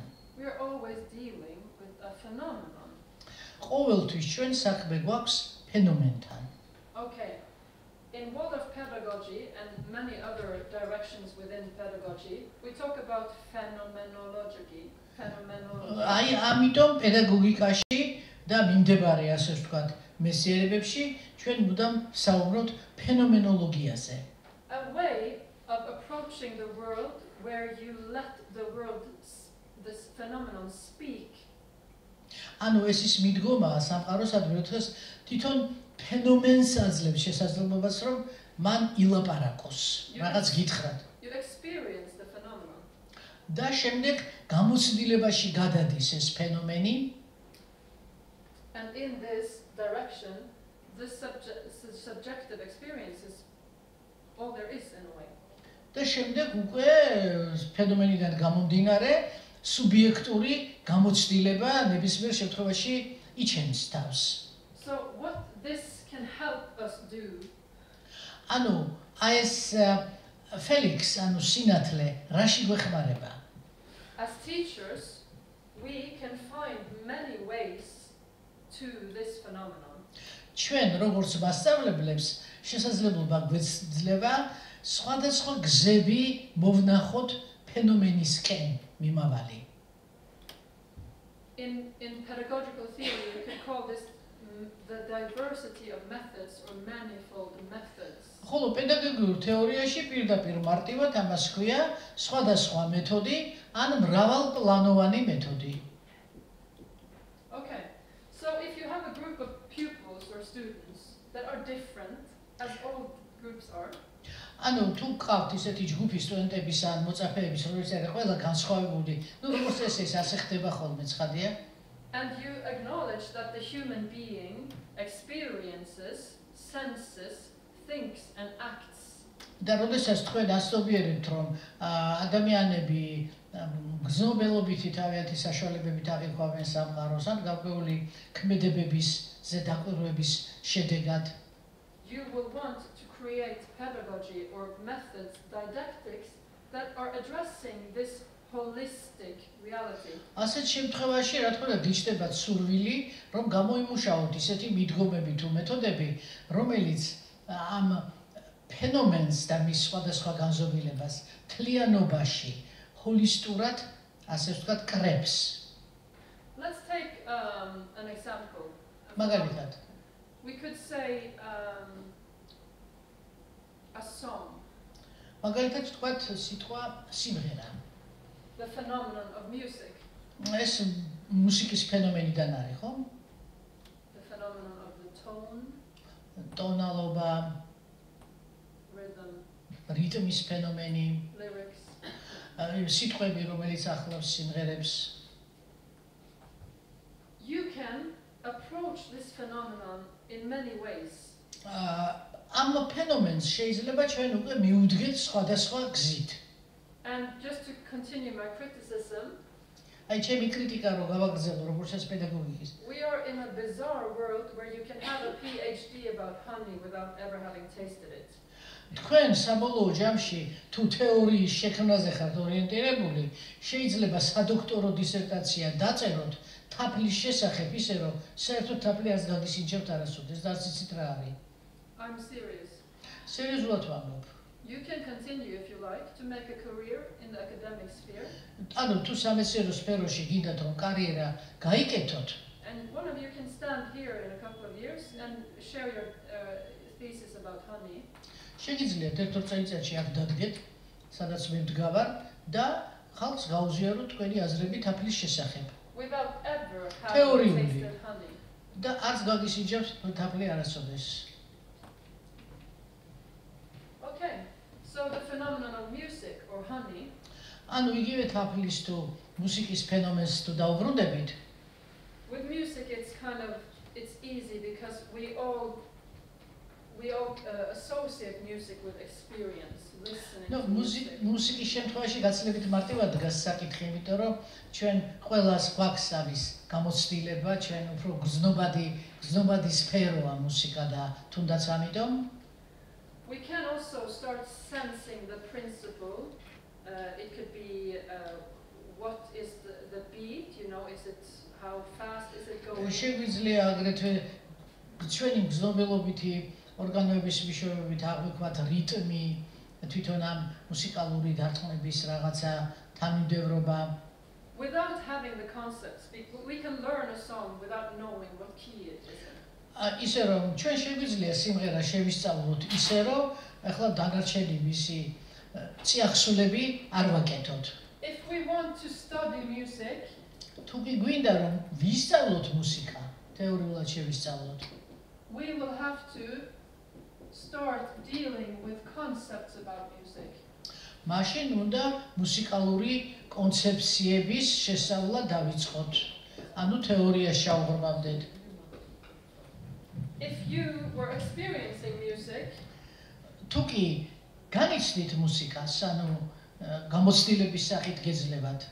and you had a performer, one performer not knowing anything about this, და ყავთ შემსრულებელი მუსიკალური, რომელსაც არაფერი თეორიის აი ყოველივე ეს რაც ჩამოვიძეთ, ტემპი თუ რიტმი თუ ნოტები, ჰარმონია და ასე შემდეგ. and one performer knowing everything about this, და მეორე ყავთ ისეთი შემსრულებელი, რომელსაც განათლება აქვს და ეს ყველაფერი იცის ამავდროულად. I would assume that in many cases you would not be able to tell the difference. მე მინდა გითხრათ, რომ მრავალ შემთხვევაში განსხვავებას მათ შორის ვერ იპოვით. In some cases, you might even have found the performer without this knowledge, მაგრამ ხშირ შემთხვევაში შეიძლება აი ამ თეორიული ცოდნის გარეშეც კი რომელიმე შემსრულებელი maybe, as a more touching or authentic performance. შეიძლება გაცილებით უფრო ასე ვთქვათ თქვენს გულთან ახლოს მოვიდეს და უფრო უკეთესი ზემოქმედება მოახდინოს თქვენზე როგორც შემსრულებელმა.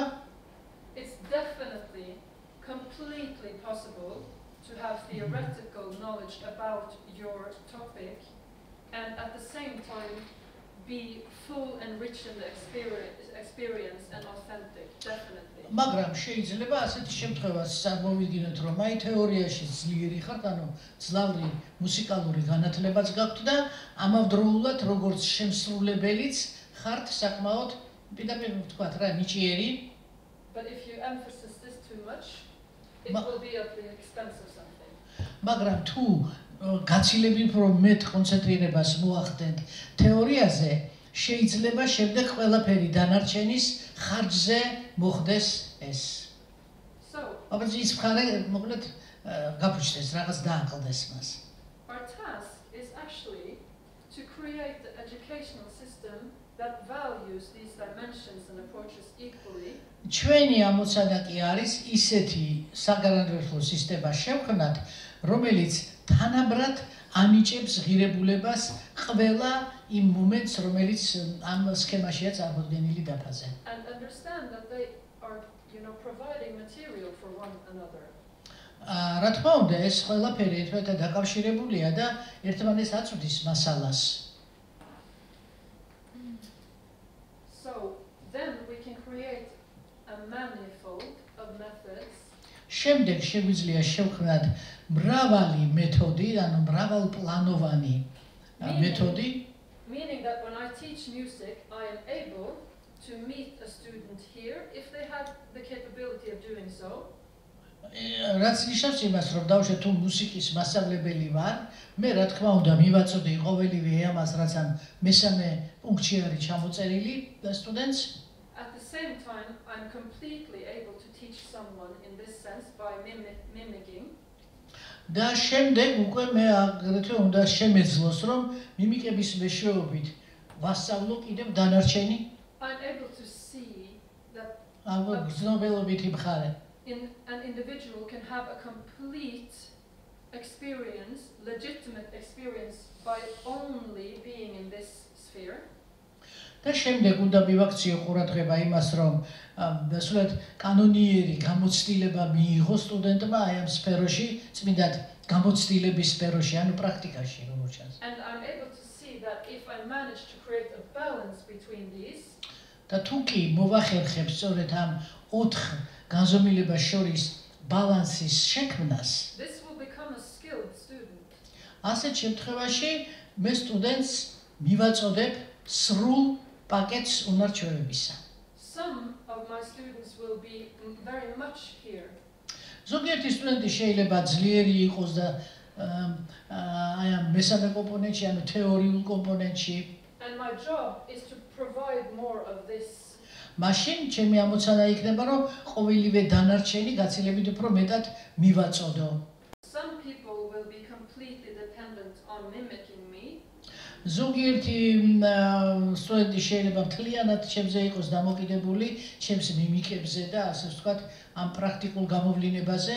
And my job is to consider when have I provided enough of this to maybe introduce a concept or two. ანუ და მე ჩემი ამოცანა კი ის არის, რომ ეხლა ეს თუ მივაწოდე და ამაზე თუ აკონცენტრირებული სტუდენტი, შემდეგ უკვე სხვა განზომილებებიდან მივაწოდო, რაც შეიძლება მეტი რომ შევავსო. Maybe I have a pupil without language not able to move. მყავს დაუშვათ ისეთი მოწაფე, რომელიც ვერ მოძრაობს და ვერც ლაპარაკობს. My task is to not devaluate the importance of this. ჩემი ამოცანა ის კი არა, რომ ეხლა დავაკნინო გამოცდილების მნიშვნელობა. Continue to treasure this and know when the time is right to try maybe to get the person to also do something. ესე იგი, მუდმივად უნდა ვაფასებდე მე გამოცდილების კომპონენტს, მაგრამ ნელ-ნელა უნდა შევეცადო მაინც, რომ აი ესეთი სენსუალური, ანუ გრძნობელობითი პრინციპებიც ნელ-ნელა შევაპარო. Or to make a very concrete example. კონკრეტული მაგალითი. You have a choir. დავუშვათ გუნდი. One pupil does not want to enter the room. ერთ-ერთი მოწაფე საერთოდ არ უნდა რომ ოთახში შემოვიდეს. Because it is afraid of its own lack of capabilities. იმიტომ რომ ეშინია, რომ საკამარისი უნარი არ გააჩნია. Maybe here, maybe even here. შეიძლება აი ამ მესამე სფეროში ან სადღაც სენსუალური პრინციპების გათვალისწინებით. What we often do is say, if you're going to be in this room with this choir, you have to sing. ხშირად ჩვენ ვამბობთ ხოლმე, გინდა რომ ამ ოთახში იყო, უნდა იბღერო და მორჩა. If you don't sing, you can't be here. თუ არ მღერი ხარ, მაშინ რაღა გინდა, მაშინ დატოვე ოთახი. What will the pupil do? რას იზამს ეს მოწაფე? Leaves. Will leave. I have to trust that there is also a dimension in the world of pure experience. ამიტომ მე მაინც უნდა ვენდო, იმიტომ რომ ჩვენ სამყაროში არის ეს განზომილება გამოცდილების. And that this pupil is present listening to the choir. ამ მოწაფის იქ ყოფნას მაინც აზრი აქვს, იმიტომ რომ ის მოусმენს გუნდი, როდესაც ვღერის. Is first of all what it is capable at the moment. ეს არის ის უნარი, რომელსაც იგი ავლენს იმ მომენტში, ანუ როგორც ჩანს უსმენს. And these experiences will create and become the foundation of the progress. ხოლო აი ეს სმენის გამოცდილება ნელ-ნელა შექმნის საფუძველს პროგრესისთვის, ანუ იმისათვის, რომ აი მეოთხე განზომილებამდე მივიდეთ. Okay. So, I have to know the phenomenon as a teacher and be able to create approaches from many sides. ანუ მე როგორც მასწავლებელს მევალება რომ ვიცოდე თვითონ ფენომენის არსი და აქედან გამომდინარე მოვნახო ის მიდგომები და ის სხვადასხვა გზები, რომელიც ჩემს საბოლოო მიზნამდე მიმიყვანს. I have to laugh when I think about this, but it's strange how we think of didactics and methods as a static thing. ნუ ახლა კი მეცინებაო, მაგრამ ფაქტიურად უცნაური არის, როგორ ამ დიდაქტიკასა და მეთოდს ჩვენ როგორ წარმოვადგენთ ხოლმე როგორც სტატიკურ განზომილებებს. It should change every time you have a new group in the room. მაგრამ მეორეს მხრივ ორივე აი ეს ცნება მოითხოვს ცვლილებებს, მუდმივს, როდესაც ჯგუფში იმყოფებით. So as a teacher, you are the link between the individual and the phenomenon. ანუ თქვენ როგორც მასწავლებელი ხდებით გარკვეული მეკავშირე თვითონ ფენომენსა და მოწაფეს შორის. And your job is to manifest many different roads towards that phenomenon. და თქვენი ასე ვთქვათ მოვალეობა რომ იპოვოთ მრავალი გზა და ბილიკი რომელიც ფენომენთან მიგვიყვანს. Okay. ნუ მიყვანს მოწე. Monoculture, polyculture. მონოკულტურა და პოლიკულტურა. We are creating, we have a monoculture in our educational system. ჩვენ გვაქვს მონოკულტურა ჩვენს საგანმანათლებლო სისტემაში. This is a metaphor from agriculture. ეს არის მეტაფორა სოფლის მეურნეობიდან. In agriculture, we think that if we grow the same thing, სოფლის მეურნეობაში მიგვაჩნია რომ თუ ერთსა და იმავე რაღაცას დავდგავთ in a big scale, ფართე მასშტაბით and nothing else, და სხვა არაფერს არ დავდგავთ ერთ კულტურას, we will be able to have a big harvest. შემდეგ გვექნება მოსავალი საკმაოდ უხვი. We will know when the harvest is. ნუ ვიცით ახლა როდის მოიწერა ის მოსავალი რაც დავდგეთ. So we have a huge production. და გვექნება ძალიან დიდი ასე ვთქვათ წარმოება, ხო, ამ კულტურის. What happens to the food that is grown in this way? ამგვარად მოწეული საკვებს რა ემართება? What happens to the soil where it is grown in this way? რა ემართება ნიადაგს, რომელსაც საერთოდ ერთი და იგივე კულტურას ვთესავთ თუ რგავთ მუდმივად. The soil is impoverished. ძალიან ღარიბდება და კნინდება ეს ნიადაგი შედეგად. It's overexploited. ეს ნიშნავს რომ მის ზედმეტად ექსპლუატირებას ვახდენთ. The products or the vegetables are malnourished. თვითონ ასე ვთქვათ ის ბოსტნეული თუ პროდუქტი რომელიც ამგვარი მონოფორმით მოიწევა არ არის თლათ მდიდარი საკვები ნივთიერებებით, ღარიბდება. And in lack of a polyculture, a whole ecosystem, და რამდენადაც პოლიკულტურა აქ ჩვენ არ გვაქვს გამოყენებული, ანუ მთელი ასე ვთქვათ სისტემა, რომელსაც გარემო ითვალისწინებს. you have to provide a lot of extra nourish. უნდა fertilizers. უნდა ასე ვთქვათ უამრავი სასუქი შევიტანოთ უკვე ამ მიწაში And pesticides. და პესტიციდებით აგრეთვე. Learning from ecology, ეკოლოგია კი გვეუბნება რომ the ecological system knows already with deep wisdom ეკოლოგიურობა სისტემა საკმაოდ ბრძნულია და იცის უკვე კარგახანია that diversity is not only a resource, რომ ეს მრავალფეროვნება არის არა მხოლოდ რესურსი, it's completely necessary. არამედ აბსოლუტური აუცილებლობა. By being different species plants in the ecosystem, ანუ ეკოსისტემაში, როდესაც სხვადასხვა ჯიშის მცენარეებია დარგული, they provide nourishment for each other. ისინი ერთმანეთს კვებავენ, საკვებს ერთმანეთს ასე ვთქვათ აწვდიან. They provide nourishment that the same plant cannot provide. ანუ ერთგვაროვანი ჯიშის მცენარეებს ეს არ შეუძლიათ. ერთმანეთს არ ამარაგებენ საკვებით, მაშინ როდესაც მრავალკულტუროვან გარემოში ეს ხდება. მე მახსოვს ნუცუბიძის მეოთხე პლატოზე იყო ვანდორფის სკოლა. I remember that in our city, in one of the outskirts, there was a Waldorf school. ცეკვით და სიმღერით ასწავლიდნენ ხდებოდა სწავლების პროცესი. And the process of teaching went through dancing and singing only. Only Not quite only, but in most of the cases. In that case, of course, you need to be an artist. ამის თქვა გინდოდათ, ხო? ასეთ შემთხვევაში ხელოვანი უნდა მეთოდი იყო სწავლის. უმალო, დიახ. How does anything new come into the world? სიახლეები ამ სამყაროში საიდან მოდის?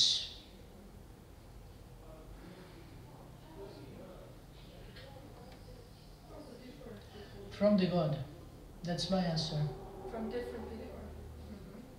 From the სხვადასხვა ადამიანებისაგან. How is this new, whatever it is, how does it come into the world? აი, როგორ მოდის ეს სიახლეები სამყაროში? რანაირად უფრო სწორად? For instance, Newton sat under an apple tree and the apple fell on his head, and then he sort of conceived the theory of gravitation. So, Felix Krupa. Mhm. Yeah. So, you use the word conceive. Conceive, მე ახლა ეს სიტყვა გამოვიყენე, ანუ დაებადა აზრი. The question remains unanswered. How does anything new come into the world? რაც არ უნდა ვთქვა, ჯერჯერობით რაც ითქვა, იმის და შედეგად ვერ მივედით პასუხამდე, როგორ შემოდის სიახლეები ჩვენს სამყაროში. By sharing. გაცვლა გამოცვლით აზრების Yes, ალბათ. so you share the new thing. ანუ ამ რაღაცა ახალს რო As you're spreading your own work. Yeah, okay. But this thing that you share, how did it come into აი რასაც უზიარებთ, ის საიდან გამოდის?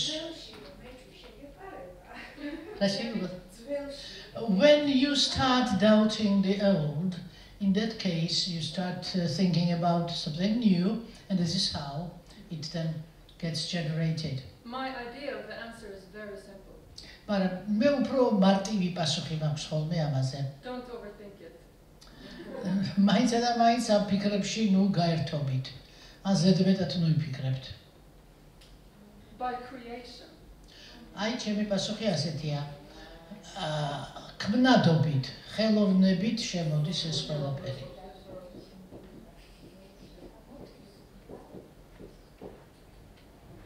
Okay.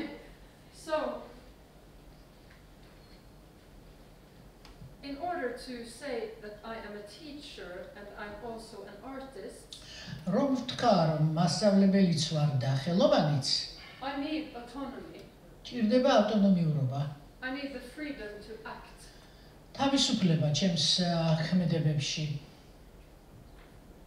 And when I act freely, თავისუფლად მოქმედებ, I create. ასეთ შემთხვევაში ვქმნი. When I act according to old standards, ან ძველი სტანდარტების მიხედვით თუ ვმოქმედებ, I often end up producing. მაშინ მე ვაწარმოებ უფრო. The outcome is decided in advance. მაგრამ შედეგი წინასწარ შეიძლება განისაზღვროს ამ ორი ქმედების. In this way of thinking of teaching, დავუშვათ მასწავლებლობის შემთხვევაში თუ კი ამგვარად ვფიქრობთ ეს პროდუქტის მიღებაზე. we have an idea of what the product should be. ასეთ შემთხვევაში ჩვენ უნდა გქონდეს გააზრებული, რომ პროდუქტი როგორი უნდა გამოვიდეს, როგორც შედეგი. So, on the exam after this lecture, ამ ლექციის შემდეგ დავუშვათ გამოცდაზე, you should be able to come up with the right answer. უნდა შეგეძლოთ სწორი პასუხის გაცემა. You should be able to refabric the product. ანუ უნდა ასე ვთქვათ შეგვეძლოს თავიდან ფაბრიკაცია ამ პროდუქტზე, რომ კვლავ წარმოება. I love that this idea of education is so established. მე მომწონს რომ ეს იდეა განათლებისა იმდენად არის უკვე ფესვგადგმული. It is quite striking when reality is absolutely impossible to control. ძალიან ასე ვთქვათ თავზარდამცემია თითქმის ის აზრი ამავდროულად რომ რეალობა თითქმის შეუძლებელია რომ ვაკონტროლოთ. So this ანუ idea საწინააღმდეგო of education is a huge misconception. ანუ აი ეს იდეა განათლებისა არის სრული ასე ვთქვათ აცდენა რეალობისგან, ანუ არასწორად გაფიქრებული ასე ვთქვათ აზრი. There is no way I can control what is happening within you right now. იმიტომ რომ არ არსებობს საშუალება, რითიც მე შევძლებ გავაკონტროლო, ეხლა რა მოგდით თქვენ თითოეულ მოწაფეს, ან რა უტრიალებს თავში, ან რა მდგომარეობაშია. So I give something into the room, მე რაღაცას ასე ვთქვათ გავცემოთ ახში, and what emerges in each and every one of you is completely unique. მაგრამ რა შედეგს იღებს ეს თითოეულ თქვენთაგანში, ჩემი ნათქვამი, ეს უკვე არის მხოლოდ უნიკალური ასე ვთქვათ პროდუქტი და შედეგი. And it is actually the only thing that matters. და აი ეს არის ყველაზე მნიშვნელოვანი, ერთადერთი რამ, რაც ყველაზე მნიშვნელოვანია. So a huge part რეფლექსია ანუ. of taking this into account ანუ აი ამაზე ეს რომ მივიღოთ ხედველობაში, ამის ყველაზე დიდი ნაწილი is no that the teacher is an impulse. უნდა ვიცოდეთ, რომ მასწავლებელი არის გარეთ მდგომი იმპულსი. But the real, I would say, not product, but maybe result. მაგრამ რეალური შედეგი, ნუ პროდუქტს ნუ ვიტყვით დავუშვათ, შედეგი is what this impulse for me leads to in you. აი ჩემგან მოწოდებული თუ გამოსული იმპულსები სად მიგიყვანთ თითოეულ თქვენთაგანს? საითქენ წაგიყვანთ? You must be completely free. რა თქმა უნდა, თქვენ თავისუფალი უნდა იყოთ მთლიანად. To allow that reaction, encounter, association. იმისათვის რომ აი ეს პირისპირ შეხვედრა თუ აი ეს ურთიერთობა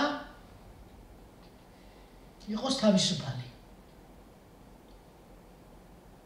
So this creates a huge problem for us when we think about the framework of education today. ისევ და ისევ უზარმაზარ პრობლემას გვიქმნის ეს ყველაფერი, როდესაც ვფიქრობთ დღევანდელ საგანმანათლებლო სისტემაზე. Van Manen, which is a great pedagogical thinker. Say the name again, please. Van Manen. Van Monani, რომელიც დღეისათვის ითვლება ყველაზე დიდ მოაზროვნედ პედაგოგიკის დარგში. He says that the nature of pedagogy ამბობს, რომ პედაგოგიკის ბუნება consists of a string of innumerous moments. შედგება გარკვეული ზონარებისაგან ან მავთულებისაგან მრავალი მომენტის, where the teacher must act on the spot.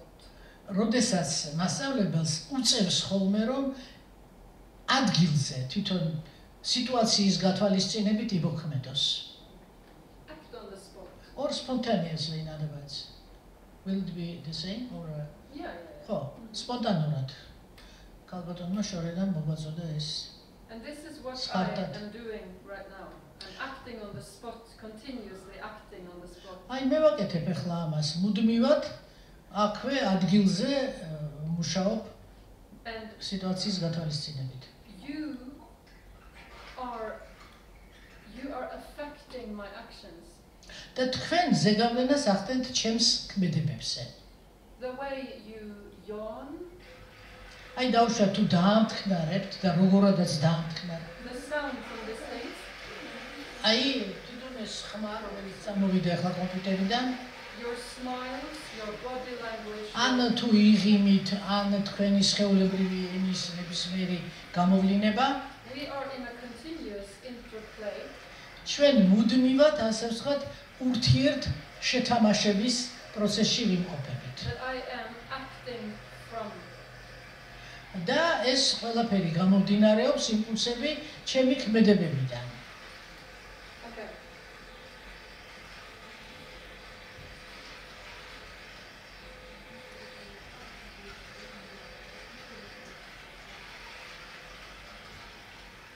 Now, art teaches us many things. ხელოვნება გვასწავლის ჩვენ თავად უამრავ რაიმეს.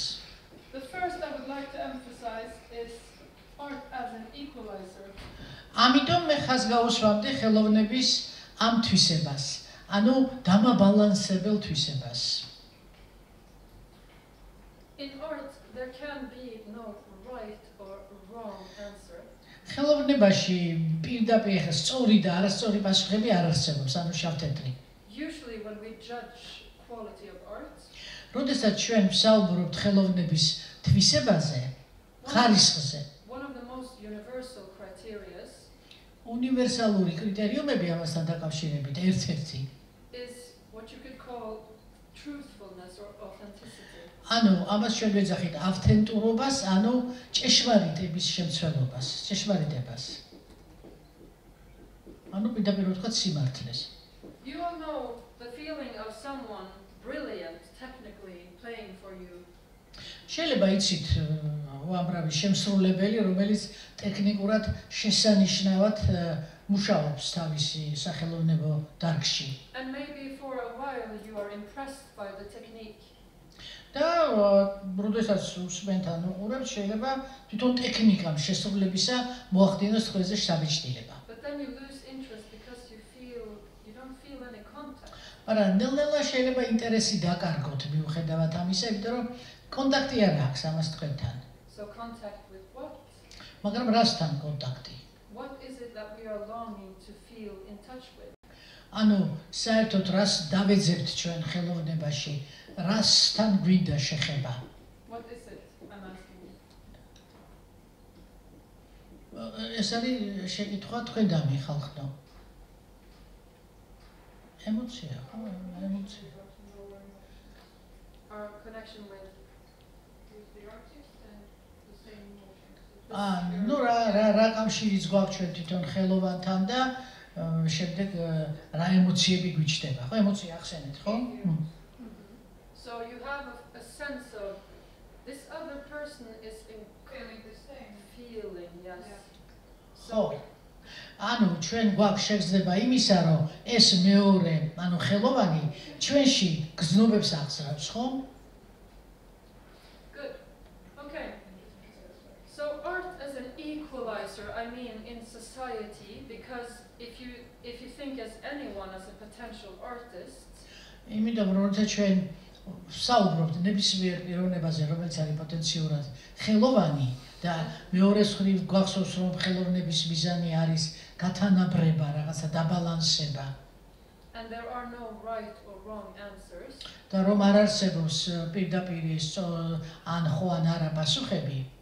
It means that anyone could actually be someone who is creating authentic, touching, real art. ასეთ შემთხვევაში ნებისმიერი გამოვა რომ ნებისმიერი პიროვნება, რომელიც ამყარებს თქვენთან ავთენტურ, რეალურ, ასე ვთქვათ, წვდომას ახერხებს. Okay. Another side of art ის გიქმნით უკვე შთაბეჭდილებას. is that it gives us impressions, experiences. ანუ შთაბეჭდილებას გვაძლევს ჩვენ ხელოვნება, გარკვეულ გამოცდილებას ვიზიარებს. And these impressions are actually ways for us to come in contact with the world. და სწორედ ეს გამოცდილებები გვაძლევს საშუალებას, რომ უკეთეს კონტაქტში შევიდეთ სამყაროსთან. But all human beings are also in need of expressing themselves. მაგრამ ყველა ადამიანს აგრეთვე აქვს მოთხოვნილება, რომ თავისი თავიც გამოხატოს. And by expressing, I mean to experience that my inner life makes manifest of itself in the outer world. ანუ, როდესაც ვამბობ, რომ გამოხატვის სურვილი აქვს, რომ მათი ცხოვრება რაღაცნაირად გამოხატულია რეალურ სამყაროში, ანუ გარეთაც ჩანს ეს ადამიანი, გარკვეულზე. This ability and possibility can be life-changing for any individual. ამ გამოხატვის, ასე ვთქვათ, უნარი თუ შესაძლებლობა ინდივიდის მთელი ცხოვრების მანძილზე შეიძლება იცვლებოდეს არაერთგზის. We all know the feeling of having a feeling and then having the experience that yes, someone has seen or heard or understood how I feel. ჩვენ ყველას განგვიცდია, ხო, რომ რაღაცა შეგრძნებები გვაქვს, გზნობები და შემდეგ ვიღაცას გაუზიარეთ და ის კმაყოფილება, რასაც შემდეგ ვიღებთ, თუ კი ვინმემ გაიგო ის და გაიზიარა ეს ჩვენი შეგრძნებები. Another side of this equalizing აი ამ დაბალანსების კიდევ ერთი მხარე გახლავთ, is how through art we can როგორ შეგვიძლია ხელოვნების მეშვეობით learn შევისწავლოთ the value of the process. თვითონ პროცესის რა ღირებულებები გააჩნია. This is very different from how we are trained to think. ეს ყველაფერი განსხვავდება იმისაგან, რასაც ჩვენ გვატრეინინგებენ თუ როგორ ვიფიქროთ და რა მიმართულებით. We are trained to emphasize the product of human life. ჩვენ გვცდიან იმგვარად, რომ ძირითადად ადამიანის ცხოვრების პროდუქტი, ასე ვთქვათ, შედეგი შევაფასოთ. The painter Yves Klein მაგალითად მხატვარი Yves Klein says ამბობს. My paintings are merely the ashes of my art. ჩემი სურათები, ჩემი ნახატები არის დაახლოებით იგივე, რაც ფერფლი ჩემი ხელოვნებიდან, ჩემი მხატვრობიდან. ანუ ჩემი მხატვრობის ფერფლიაო. This metaphor, ეს მეტაფორა you could say that the art has already happened. ნიშნავს, რომ ხელოვნების აქტი უკვე განხორციელდა. It was the process of making the painting. ანუ თვითონ პროცესი სურათის შექმნისა. That's when it was a fire. მხოლოდ მაშინ თუ კი იგი ცეცხლში დაიწვება. Now only the ashes are left. The painting is the only thing left, like remains from natural art. ანუ მთელი ამ სახელოვნებო პროცესიდან თვითონ პროდუქტი, ამ შემთხვევაში ნახატი, უკვე არის აი ეს ცეცხლი, რომელიც გიზგიზებდა მისი შექმნის დროს, აი ეს ფერფლი, რაც დარჩა. So I could give many examples. You could say we are making a play. აი მაგალითად სპექტაკლს ვდგამთ. And most of what is valuable has happened long before we are on stage on premiere night. და უამრავი რამ, რაც ასე ვთქვათ, ჩატარდა თუ გაკეთდა მანამ სანამ სცენაზე წარმოჩინდებოდა ეს სპექტაკლი, რომელსაც წინ უძღვის, ხო? პრემიერის წინ, რაც გაკეთდა ყველაფერი. And in an inclusive perspective, ხოლო ინკლუზიური პერსპექტივიდან თუ შევხედავთ, if we let go of this emphasis on the product, შემდეგ უკვე აქცენტი კეთდება თვითონ პროდუქტზე, რა მივიღეთ. and we train our ability to see the quality of the process, ხოლო ჩვენს უნარს, ასე ვთქვათ, ვცდილობთ ჩვენი უნარი დავხვეწოთ და თვითონ პროცესიც აღვიქვათ. we will be able to facilitate that many more people get to express themselves. ანუ ყოველივე ამან უნდა მოახდინოს, ასე ვთქვათ, ფასილიტაცია იმისა, რომ რაც შეიძლება მეტმა ადამიანმა შეძლოს თით გამოხატვა. And are actually artists in their own rights. და რა თქმა უნდა, რომ ხელოვანმა თავისი უფლებები სრულად განახორციელოს. დიახ. Okay. So, next, art as meaning. შემდეგი ცნება გახლავთ შინაარსი, ნიშნულობა. This is very much connected to this impressions, expressions. ეს ძალიან დიდწილად უკავშირდება როგორც შთაბეჭდილებას, ასევე გამოხატვას. The world is incomprehensible. იმიტომ რომ სამყარო არ არის აღქმადი. ის უმალ არის აღუქმადი. We can try our best to understand parts of it. რა თქმა უნდა, ჩვენ მთელი ჩვენი მცდელობით მხოლოდ მისი პატარ-პატარა ნაწილების აღქმა შევძენით. And the way we feel that we understand the world is when we feel that it gives meaning to us. და აი ახლა როდესაც ჩვენ ასეთი შეგრძნება მოგვეცემა ხოლმე, რომ რაღაცა გავიგეთ ამ სამყაროსი, ამას ჩვენ მხოლოდ და მხოლოდ მისი შინაარსის გაგებიდან ვხვდებით, ანუ ნიშნულობების მოძიებით. When we process our lives through creating something, ანუ როდესაც ჩვენ ვანვითარებთ ჩვენ ცხოვრებას რაღაცა შემოქმედებითი ფორმით, we make meaning of our lives. ჩვენ ჩვენს ცხოვრებას ვაძლევთ შინაარსს And და this მნიშვნელობას. is a way of healing ourselves. რაც იმას ნიშნავს, რომ ჩვენ ეს არის ის გზა, რომლის მეშვეობითაც ვკურნავთ ჩვენ საკუთარ თავს. Okay, next point. შემდეგი თემა. Yeah, I have to say one more thing here. Is this in any way connected with the catharsis? Yes, definitely, we could say so. ხო, კათარზისი, რა თქმა უნდა, მაშინაც ვერ მომივიდა თავში და რა თქმა უნდა, შეიძლება თლიანობაში დავარქვათ კათარზისი. Another side of meaning is inspired by Mihaly Csikszentmihalyi, the guy who developed flow theory.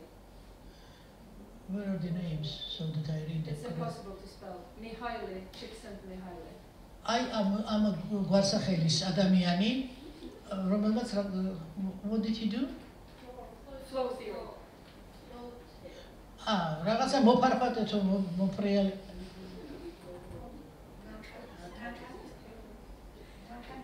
ნაკადის თეორია შექმნა.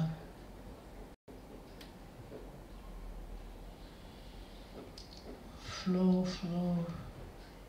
რაღაცის ნაკადის, ნუ როგორც არის.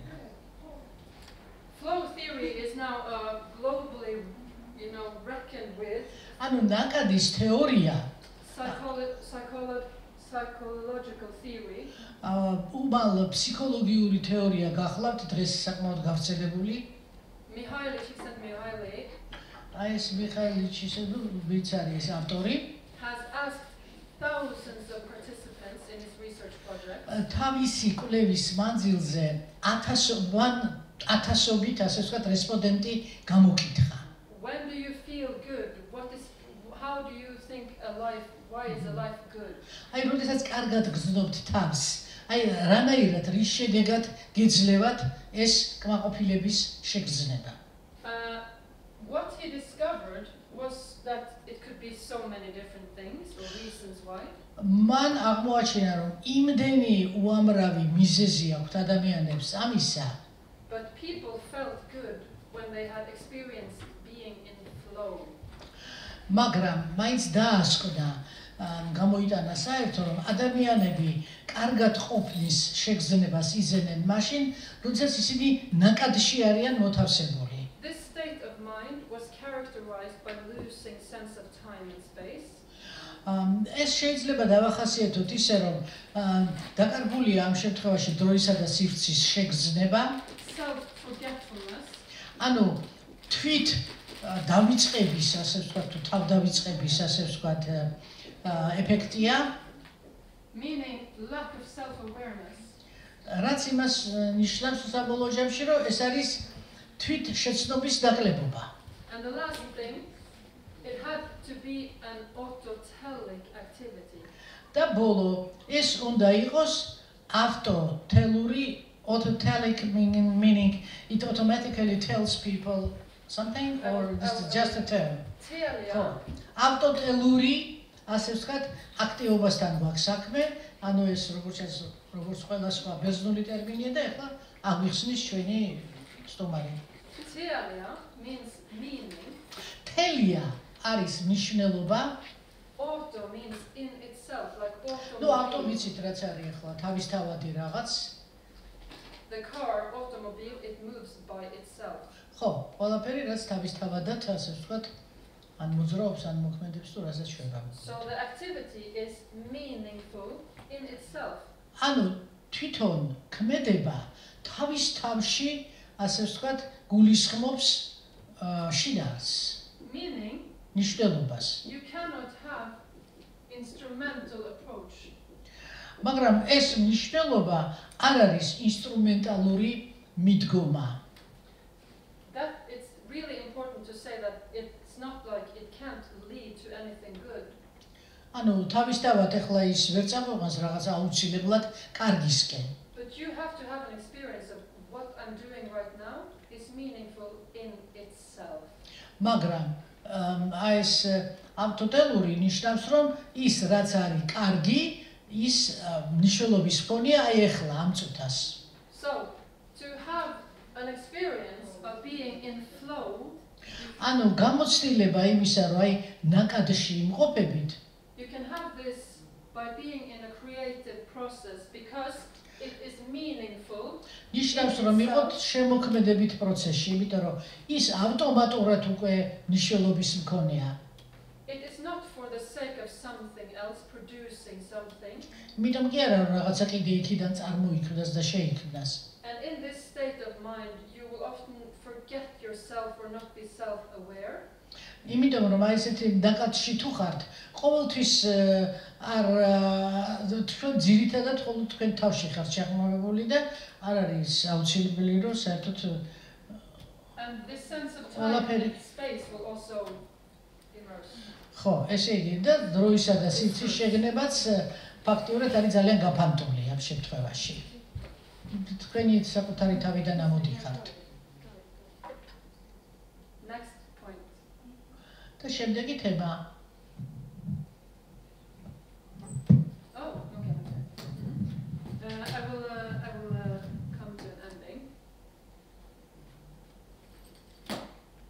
So, epistemology again. ისე დაუბრუნდეთ ეპისტემოლოგიას. It has been said that we are in an abyssal way of thinking. ამბობენ რომ ჩვენ ვართ აზროვნების ებისარი უფსკრულოვან ასე ვთქვათ ფორმით. This is an abyss. In an abyss. ხო, აი ეს უფსკრული წარმოვიდგინოთ. In this way of thinking, it is not what we know about the world that is the problem, because we have so much information about the world. აზროვნების ამგვარ სტილში არ აქვს მნიშვნელობა ჩვენ რაზე ვფიქრობთ და რანაირად, იმიტომ რომ იმდენი აზრია და იმდენი შეხედულებაა გაბნეული სამყაროში. It is how we know. ეს ძირითადად გულისხმობს როგორ რანაირად შევივეცნებთ ჩვენ, ცოდნას როგორ ვღებულობთ. So like I mentioned on Monday, we can be surrounded by information. ორშაბათს ვთქვი კიდეც რომ შეიძლება ინფორმაცია გვერდყას გარშემო, but it does not really connect us to the world. მაგრამ შეიძლება ამ ინფორმაციამ არ მიგვაერთოს არსებულ ყოფიერებასთან. Sometimes it even distances us from the world. ხშირ შემთხვევაში ინფორმაცია სასწაულს გვაუცხოვებს კიდეც რეალური სამყაროსგან. So art can help us overcome this state of abyssal thinking Go ahead. Where I am here and the world is out there. ესე იგი, ხოლო ამგვარი უფსკრულოვანი აზროვნება გვიჩვენებს ჩვენ და გაცილებით აი ესეთ მდგომარეობაში აღმოჩნდებით, რომ მე ვარ აქ და ეს ყველაფერი არის სადღაც იქ. I let myself be impressed by the world. I process it and I express my relationship. მაგრამ სამყაროს მე ვაძლევ საშუალებას, რომ ჩემზე შთაბეჭდილება მოახდინოს და შემდეგ მე ვახდენ ამის გადამუშავებას, ამ შთაბეჭდილებების, ანუ პროცესირებას. So in a way we could say that through working artistically we are trying to erase this gap. ანუ შემოქმედებითად ვცდილობთ, რომ აი ეს ნაპრალი, ეს უსწრული ამოვშალოთ. Okay. Last point about art. და ბოლო რაც მინდა ვთქვა ხელოვნების შესახებ. And this is really important in social work. და თანაც ეს ძალიან მნიშვნელოვანია სოციალური მუშაობისათვის. The teacher as an artist, როდესაც ვამბობთ, რომ მასწავლებელი ხელოვანიც უნდა იყოს, just like a singer knows the quality of tones, როგორც ახლა მომღერალმა უნდა იცოდეს თვითონ ტონების, სხვადასხვა ტონალობების ხარისხი როგორია, the painter knows the quality of colors. მხატვარმა ზუსტად ასევე იცის ხარისხი ფერებისა. მათი შეხამება. Someone working with textile will know the quality of textiles. მსუბუქ მრეწველობაში, რა თქმა უნდა, ვინც მუშაობს, უნდა იცოდეს ქსოვილის ხარისხი. Carpenter knowing the quality of wood. დურგალმა ხის თვისებები. So on, so on, so და on. ასე შემდეგ. The artist knows the quality of the material. ისე რომ ხელოვანმა იცის თვითონ მასალის ხარისხი. In a social work context, ხოლო სოციალური მუშაობის კონტექსტში თუ გადმოვიტანთ ამას, the social worker or teacher სოციალური მუშაკი ან მასწავლებელი understands the effect that everything in our surroundings has on the individual. მას უნდა ესმოდეს, რომ ყველაფერი რაც ჩვენს გარშემოა, მას აქვს კავშირის არი მაინც ჩაბუდებული თვითონ ინდივიდში. It understands that the effect of how I formulate myself მასწავლებელი შემთხვევაში გზნობს და მას ესმის, რომ როგორადაც ვახდენ მე ფორმულირებას ჩემი აზრებისა, it understands that everything has a quality or lack of thereof. უნდა იცოდეს, რომ ყველაფერს აქვს თავისი საკუთარი ხარისხი ან რაღაცას ეს ხარისხი აკლია. And it understands that quality has a therapeutic or potentially და უნდა იცოდეს, რომ აი ამ ხარისხს შეიძლება ჰქონდეს თერაპიული ეფექტი ან პირიქით დამანგრეველი. Let's make this really exaggerated. მოდით ახლა კიდევ უფრო გავაზვიადოთ ეს ნათქვამი. Imagine that you are in your living room and it's completely silent.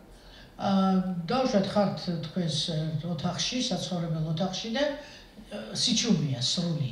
This has an effect on you. ის ახდენს თქვენზე ზემოქმედებას, ხომ ეს მდგომარეობა? Imagine that you are in your living room and the TV is always on. დავუშვათ ხართ ისევ და ისევ ამ თქვენ საცხოვრებელ ოთახში და ტელევიზორი არის ჩართული. This has a different effect on you. მას ამას რა თქმა უნდა სხვანაირი ზემოქმედება ექნება თქვენზე. Imagine that you are in your living room and you are some of the time listening to sound that is beautiful. დავუშვათ ხართ თქვენ ოთახში და უსმენთ რაღაცა ხმას, რომელიც ძალიან ლამაზი ტონალობის შეცველია. This has an effect on you. ცხადია, ესეც თქვენზე ეფექტს ახდენს. And a huge part of working socially is working social therapeutically. მაგრამ უდიდესი ნაწილი სოციალური მუშაობისა ეს არის თერაპიული, ასე ვთქვათ, მიმართულებით მუშაობა, ესე აქცენტი თერაპიაზე. And by being able to do this, you have to know and understand the qualities of the material, being sounds, paintings, shapes, how it feels to sit on your seat right now. ანუ იმისათვის, რათა თქვენს ნამუშევარს თერაპიული ხასიათი მისცეთ, უნდა იცოდეთ თვითონ ხარისხი იმისა, რაზეც მუშაობთ თუ ვისთანაც მუშაობთ, ისევე როგორც ხატორმა უნდა იცოდეს ფერები თუ მუსიკოსმა ბგერები და ასე შემდეგ. So this is all material that you can be creating with as a teacher or social worker. ანუ აი ეს არის ის მასალა, რომლის საფუძველზეც სოციალური მუშაკი ქმნის და შემდეგ თავის ნამუშევარს ეძლევა თერაპიული ხასიათი. აქ მნიშვნელობა აქვს ხმას, საკვებს, მოძრაობას. Okay? It's really თვითონ ტექსტურას და ასე შემდეგ. taking interest in how our surroundings are affecting us. ანუ უნდა ასე ვთქვათ, მივაქციოთ ყურადღება თუ გარემო როგორ ზემოქმედებს ჩვენზე. Okay. Now we have a little break. ცოტა შევისვენოთ ახლა, ხო? And I have a question for you for the break. და მე გიტოვებთ ამ შესვენების მანძილზე შეკითხვას. The previous question. Yes. Why education as such is needs? Yeah. So we will have a session at the end where we Both questions. Yeah. That was good. ხო, ну, what is the question for them for the feedback Yeah. right now? The question for this session. ამ ჩვენი სხდომისგან გამომდინარე შეკითხვა შემდეგია. It's about you. თქვენ შესახებ არის იგი? What can you become an artist with or in?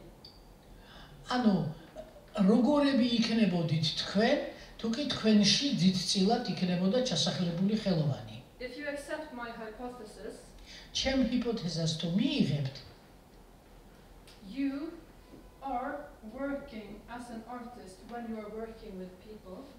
ну, როდესაც თქვენ მუშაობთ ადამიანებთან და მუშაობთ აი ამ ხელოვანის სტატუსით. Now I want you to support each other in the conversation. და მინდა რომ ერთმანეთს ასე ვთქვათ ხარი დაუჭიროთ საუბრისას. Boost each other. ანუ რაღაცნაირად მოგნეთ რომ ვთქვათ ძალიან მარტივად შევუთოთ ერთმანეთს რაღაც აზრები And help each other become aware of your potential as someone who is creating and being artistic within some given material or context.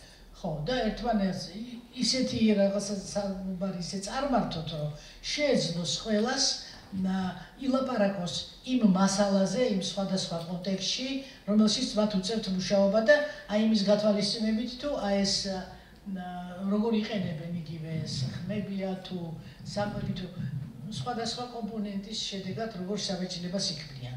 So is thinking, but I don't know anything right now. ვინმე ხوار ფიქრობს უკვე ამასთან დაკავშირებით, რომ ეხლა მე ამის შესახებ არაფერი არ ვიცი და რა უნდა ვთქვა. I'm not an artist. I don't know anything about this or that. არც ხელოვანი ვარ ამის ყველაფრის შესახებ, არც არაფერი ვიცოდი არასდროს. So if you have that feeling, tell your partner in the conversation, and your partner will help you to become aware of where you have some sense of what is good. ასეა. არა უშავს უთხარით ამის თაობაზე თქვენს პარტნიორს, ანუ მოსაუბრეს და ის შეეცდება, რომ ნელ-ნელა შეეცადოს აღმოაჩინოს თქვენში აი ეს ყველაფერი, რაც ახასიათებს შემოქმედებით მუშაობას სოციალური მუშაკისა.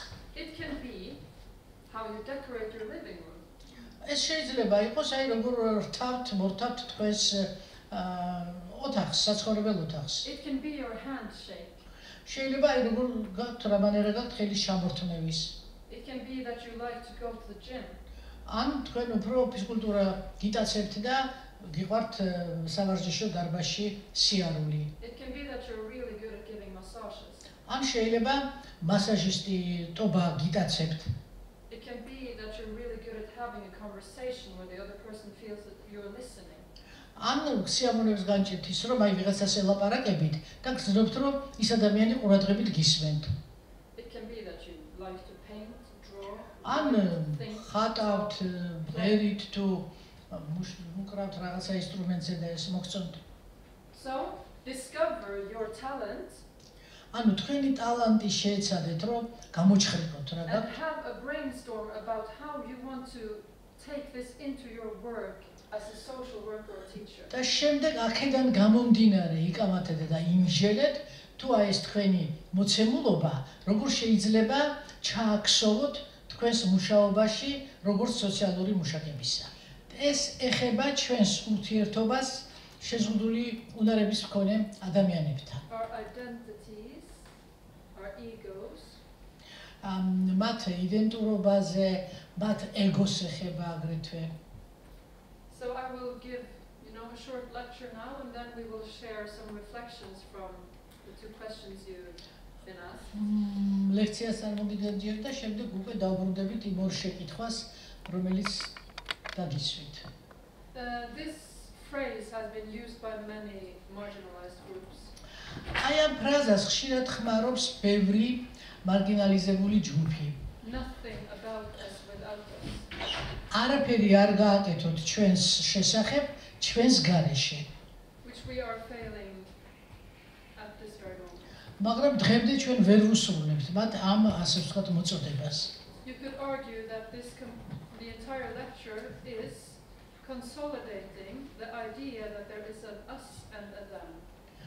იმიტომ რომ ფაქტიურად მთელი ჩვენი ლექცია მიეზღუდება ხა იმას, რომ ჩვენ უფრო ასე ვთქვათ მუშაობთ ჩვენ და ისინი აი ამ რეგისტრში. You could argue that every time we take this word disabled people in our mouths, we are upholding a division between people that is actually artificial and destructive.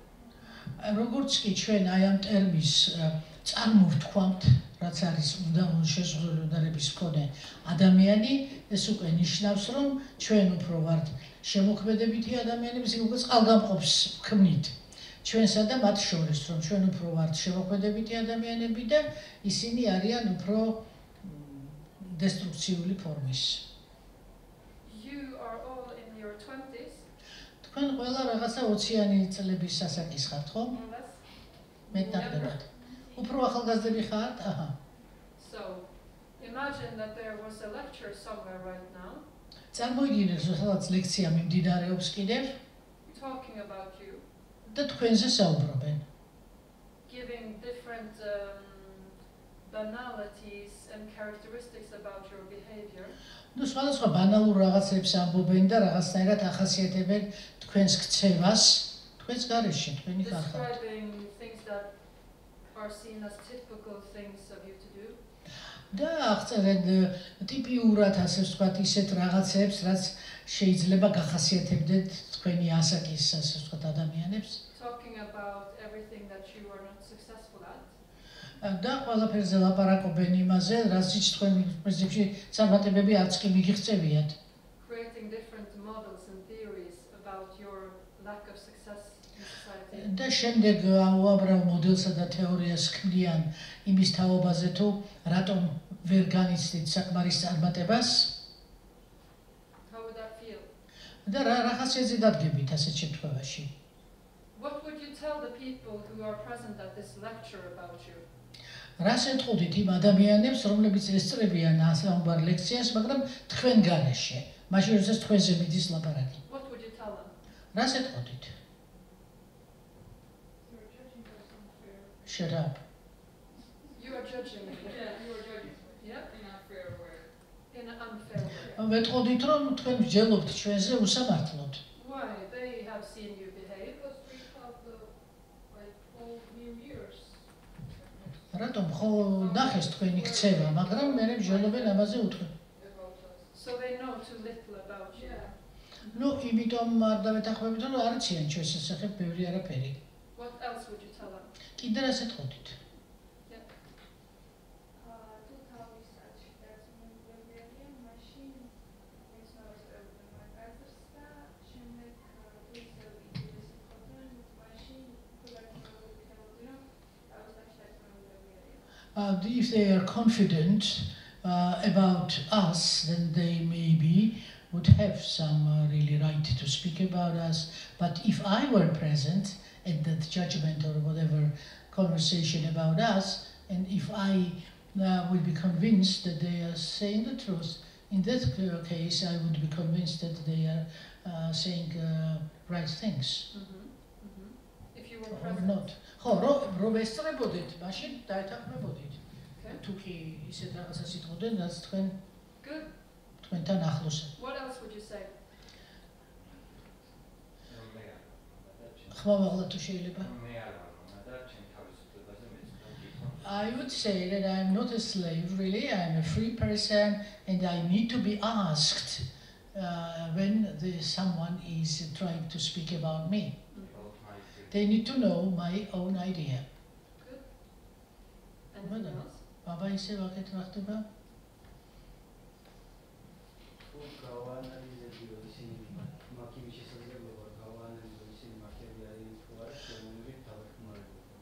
If I had an opportunity to judge to what extent they are correct or not about judging me, then I would help them to really extend their conversation more truthfully. So you would have to be present or have the possibility to inform their conversation.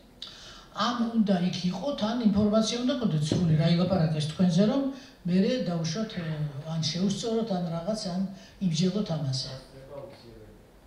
But being present is necessary at such whatever discussion or discourse. So the whole field of social pedagogy and social work is based on a huge ethical issue. Მთელი ასე ვთქვათ, სოციალური პედაგოგიკა ერთ დიდ მნიშვნელოვან სოციალურ საკითხს ეფუძნება. Because almost all conversations take place without the people in question present. იმიტომ რომ ყველა ეს მსჯელობა თუ რაც არის საუბრები მიმდინარეობს ადამიანებზე, რომლებიც არ ესწრებიან ამ საუბრებს და ისინი მოკლებული არიან, ასე ვთქვათ, ამის მოსმენას. Vast generalizations are made.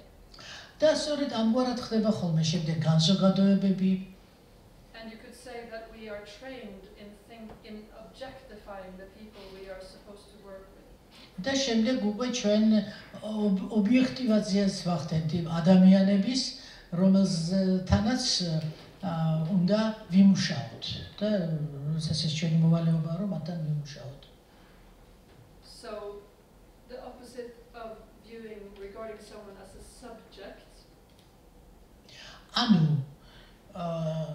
თუ კი ჩვენ არ განვიხილავთ ადამიანს როგორც სუბიექტს, არ მივაქცევთ ამას ყურადღებას.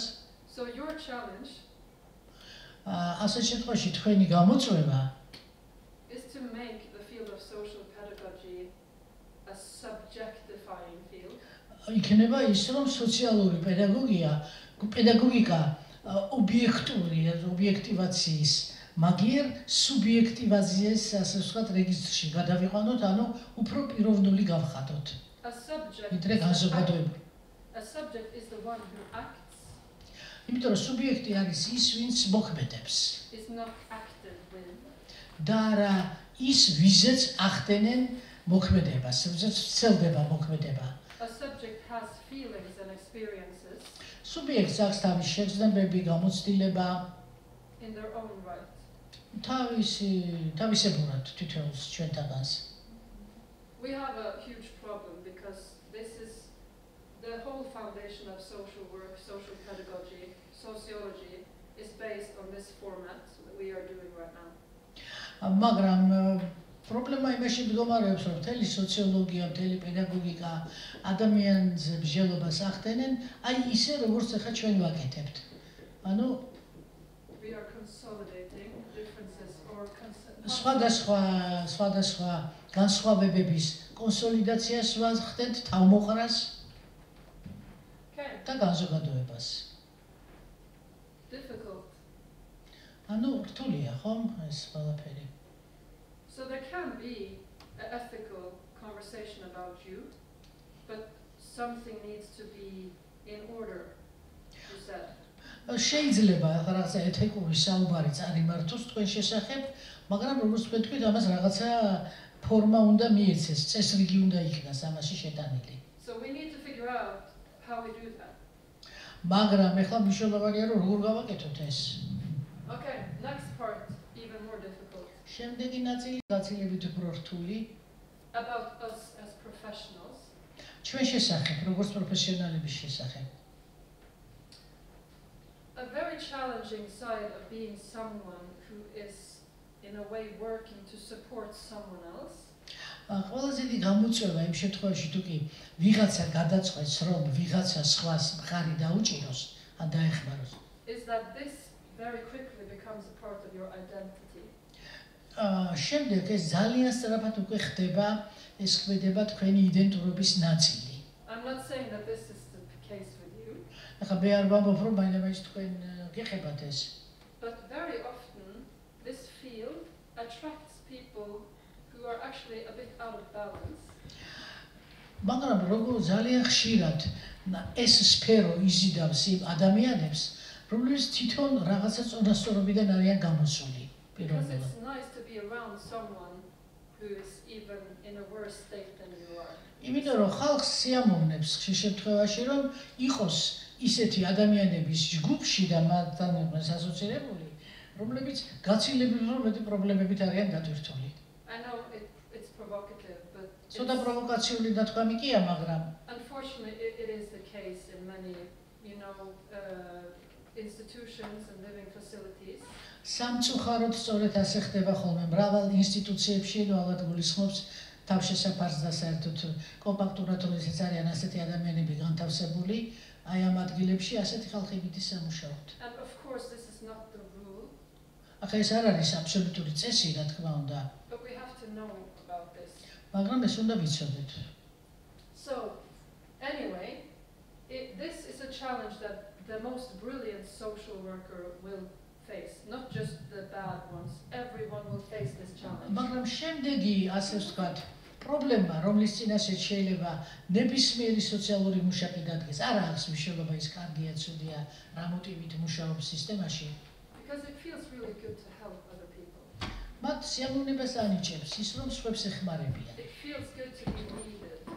აი, სიამოვნებთ, რომ ვიღაცას სჭირდება. And here is resonance, it's a good side of this one. Yeah.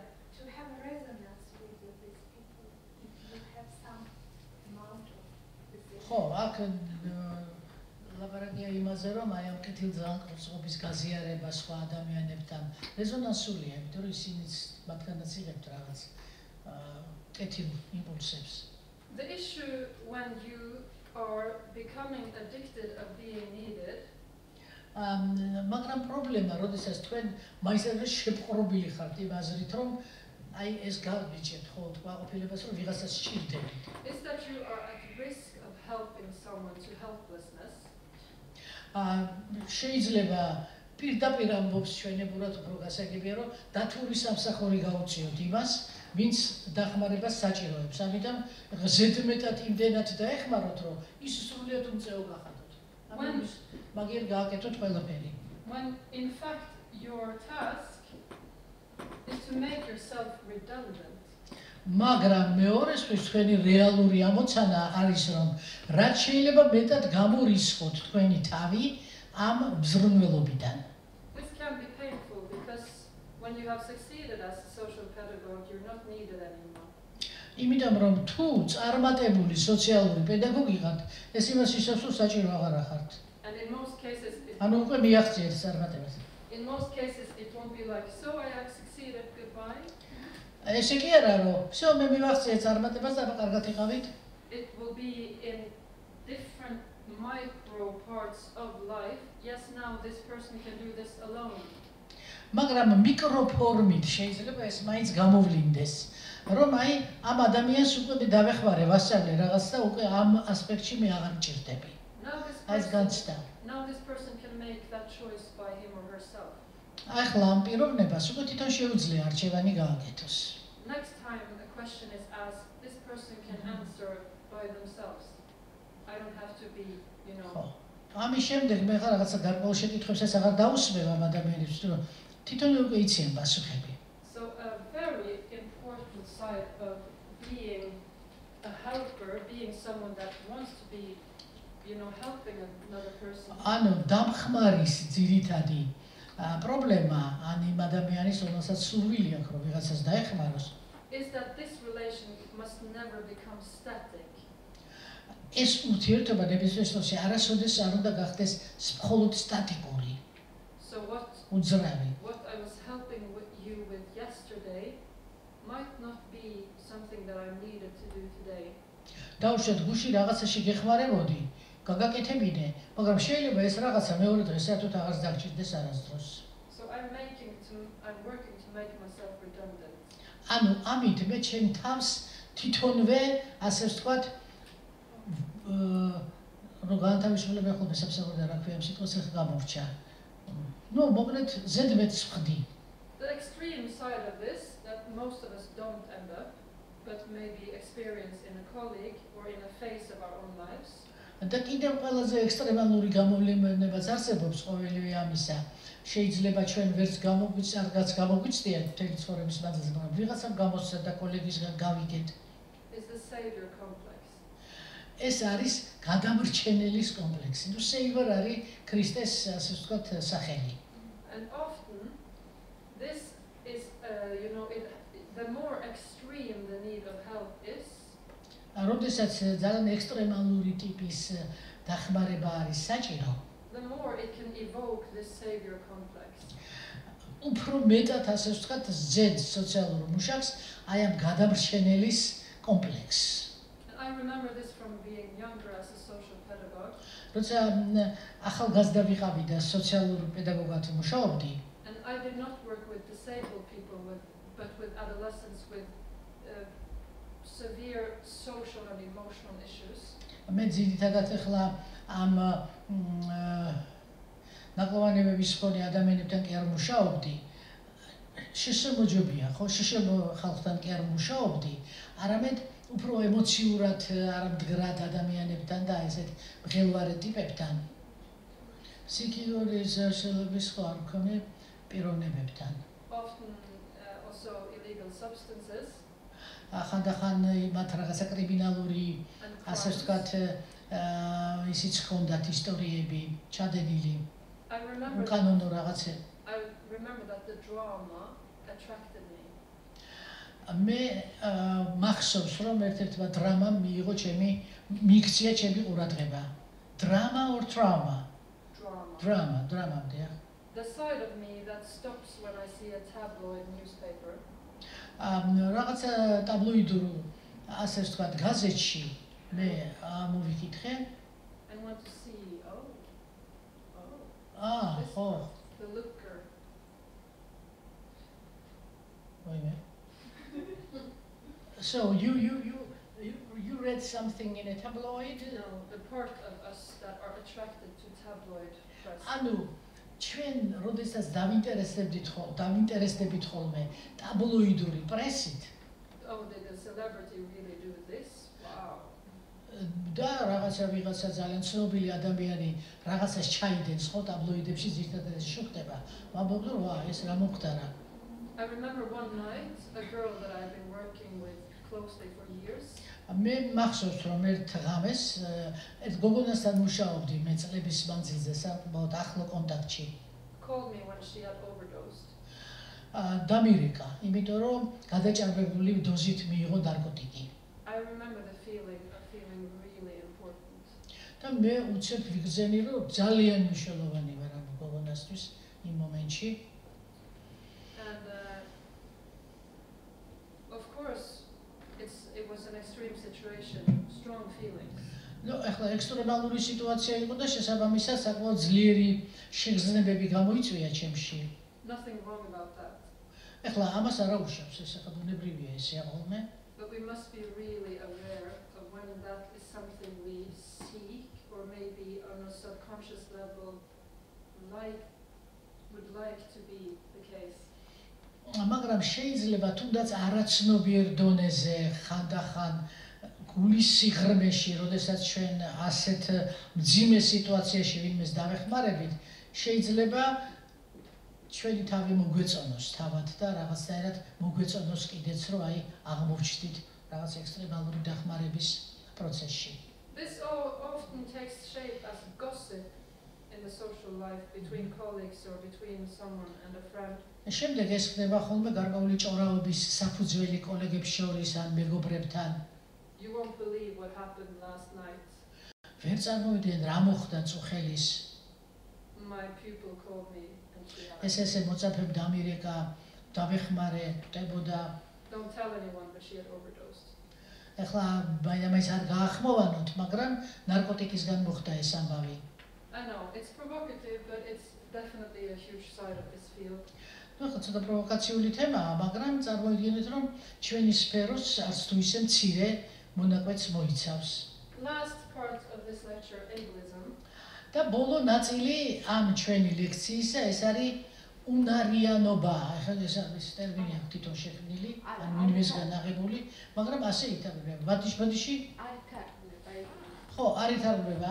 ნუ ableism-ში რატომ არ ითარგმნებს? ეს არის უნარიანობა. უნარის ქონა, რატო არა ორი სიტყვით შეიძლება? ან ableism-ი, კი ბატონო. თუ გავმარტავთ, მე შეიძლება დავიმახსოვრ. And now it's the dispute about translation of this term, which is very easy to translate, but they say that it is a term already sort of planted in our language. Okay, so it's a prejudice ეს არის რაღაცა ცრურწმენა anyone who is disabled. ნებისმიერი პიროვნების მიმართ, შეშემო პიროვნების მიმართ. The prejudice can be anything. ეს ცრურწმენა შეიძლება ნებისმიერი რაიმე შესახებ არსებობდეს. A very classical ableist thing is to assume that someone with a physical handicap is cognitively disabled. და ყველაზე უფრო კლასიკური და გავრცელებული, ასე ვთქვათ, ტერმინი, როცა შეშემო პიროვნებას ვასახელებთ, ყველას პირველ რიგში თავში მოსდის ის, რომ ამ ადამიანს რაღაცა გონებრივი პრობლემები აქვს, ანუ გონებრივად არის ჩამორჩენილი. But on a more structural and I would say substantial level, ableism is about the fact that we regard ability as the norm. No, ეს პრობლემა შეიძლება წარმოიქმნას იმის საფუძველზე, რომ თვითონ შესაძლებლობას ჩვენ მივიჩნევთ როგორც ნორმას. Which means that if you are disabled, you are breaking the norm. და მაშინ, როდესაც მე იძულებული ვარ ვიხმარო ტერმინი, მაგრამ როდესაც ინვალიდობასთან გვაქვს საქმე, ანუ validity და invalidity, ასეთ შემთხვევაში ეს გამოდის ავტომატურად, რომ არის გადახვევა ნორმისგან. What usually happens when we are dealing with something that is breaking our norm? მაგრამ როგორ უყურებთ ხოლმე ჩვენ ნებისმიერ სხვა რაღაცასაც, როდესაც ნორმის დარღვევასთან გვაქვს საქმე. Let's take something something very close to us. აი უფრო ახლოს ჩვენთან მაგალითი Josephine travels to Georgia, and it turns out that 11 o'clock means 11:30. დავუშვათ ვიღაცა ჩამოდის უცხოელი. Did you mention some concrete person? What was the first word you said? Josephine travels to Georgia. Josephine? So sorry. Joseph, ხო, ჩამოვიდა არა, დანარჩენი გასაგებია, მეთქეს უსუფავენ არის. ნუ მოკლედ ესე იგი, ჩამოვიდა ჟოზეფინი საქართველოში და აღმოაჩინა რომ 11 საათი ნიშნავს 12-ის ნახევარს. What is the first impulse in Josephine? მაშინ ჟოზეფინას რა პირველი იმპულსი რა მოუვა თავში? Because where I come from, the norm is that 11 o'clock means we start at 11. ახლა ჩემს ქვეყანაში სადაც მე ვცხოვრობ, ნორმაა რომ 11 საათზე თუ რაიმე იწყება, ის იწყება 11 საათზე. So one natural impulse would be to fix you. ამიტომ პირველი ბუნებრივი იმპულსია რომ რაღაცას შეაგუო and make you come to start at 11. და რაღაცნაირად ისე მოაწყო რომ მე ისე და ისე 11 საათზე დაიწყოს ის დაწყებას გინდა. But is it in itself anything wrong with this way of breaking my norm? მაგრამ აქ იმასთან გვაქვს საქმე რომ მე ამით ჩემ ნორმას ასე ვთქვათ გავტეხ. Is it a problem that 11 means 11:30 to anyone? ვინმესთვის პრობლემაა რომ 11 საათი ნიშნავს 12-ის ნახევარს. Okay, then we can talk about it. ნუ ახლა თუ ყველა მიიჩნევს ამას პრობლემად, მე შეიძლება იმჯეროს ადამიანმა. If we continue this thought experiment, my first impulse is to fix you because you are breaking my norm. ნუ პირველი იმპულსია რომ მე თქვენ ასე ვთქვათ გადმოგიყვანოთ ჩემ ნორმაზე და გაგაცნობიერებინოთ რომ თქვენ ჩემ ნორმას არ ვევთ. And maybe I should just learn that it means 11:30. ან მეორეს მხრივ შეიძლება ასეც მოხდეს რომ მე ვისწავლო რომ კარგი როგორც არის ისეა 11 საათი ნიშნავს 12-ის ნახევარს და შევეგუო ამას. Actually, it's a brilliant example because Shorena says it's actually quite challenging. კარგი მაგალითი მოვიყვანე როგორც ჩანს, იმიტომ რომ შორენამ თქვა რომ ხო ეს დიდი გამოწვევაა რა And თქმა this უნდა. brings me to another side of ableism. და მე ახლა უკვე მეორე მხარეზე გადავდივარ აბილიზმის. So one side is that we are fixated on fixing people who break our norms. ანუ ერთი არის ის რომ ჩვენ რაღაცნაირად ვეგუებით იმას რომ სხვა ადამიანები სხვანაირად მიგვანიშნებენ ერთი და იგივე რაღაცაზე, რომ სხვანაირ ფიქსაციას უკეთებენ. Instead of questioning the norm itself, ეს არ არის თვითონ ნორმის წინააღმდეგ მიმართული ასე ვთქვათ პროტესტი კი არ არის ან მისი ეჭვის ქვეშ დაყენება. a really important side that this, I would say, impulse or movement in the world is struggling with. ეს არის იმპულსი, რომლის მიმართაც სოფლიოში იბრძვიან პრინციპში. Is that there is a tendency of romanticizing the issue or the pain. უბრალოდ პრობლემა ის არის, რომ რომანტიზირება ხდება ამ საკითხის, ან პირიქით მტკივნეულად აღქმა. For example, romanticizing autism. მაგალითად აუტიზმის რომანტიზირება. აი ხლა არის ესეთი ტენდენცია. So this is a very nuanced field. სრულად ახალი მიმართულებაა. Because on the one hand, autism can help us question our norms of social life. პირველ რიგში აუტიზმი ჩვენ გვეხმარება რომ ჩვენი სოციალური ცხოვრების ნორმები რაღაცნაირად კითხვის ქვეშ დავაყენოთ ერთის მხრივ. On the other hand, there are many sides of having autism that can be very challenging and should not become the new norm in society. მაგრამ მეორეს მხრივ არის ისეთი დონეები აუტიზმისა, რომელიც დიდ პრობლემებს ქმნის და ამიტომ არ შეიძლება რომ გავაიგივოთ და რაღაცნაირად მივაჩუმათოთ ჩვეულებრივ საზოგადოებაში. Down syndrome is another example of this in popular culture now. იგივე ტენდენციები უკვე გამოჩნდა დაუნის სინდრომის მიმართაც ჩვენს ხალხურ ასე ვთქვათ პრაქტიკაში. as a way of empowering Down syndrome, you lift up the positive sides and contributions of those individuals. რა თქმა უნდა, იმისათვის რომ მეტი ძალა შევძინოთ დაუნის სინდრომიან ადამიანებს, თქვენ გაცილებით უფრო მეტად ხას უსვამთ ამ მოვლენას და ცდილობთ რომ დადებითი მომენტები უფრო გამოკვეთოთ ან დაეხმაროთ მათ განვითარებაში. Which is a crucial contribution to our world. რა თქმა უნდა, ეს არის ძალიან დიდი წვლილი, რაც შეგვაქვს ჩვენი სამყაროს განვითარებაში თავის მხრივ ნამდვილად. But that does not mean that having Down syndrome does not also mean that you have issues that you need help and support with. მაგრამ ამან შეიძლება მიაჩლუნგოს ის მომენტი, რომ დაუნის სინდრომიან ადამიანებს დახმარება სჭირდებათ და შეიძლება ცოტა მოვეშვათ ჩვენ და მიმართებით. So coming back to this თუ ნორმაში შევიყვანთ უფრო, ვინემ ზუსტად პირიქით. So coming back to this room with my norm, that 11 is 11 and your norm is 11 is 11:30. აი ხლა ამ ოთახში ვართ ჩვენ ადამიანები განსხვავებული ნორმებით, ხო?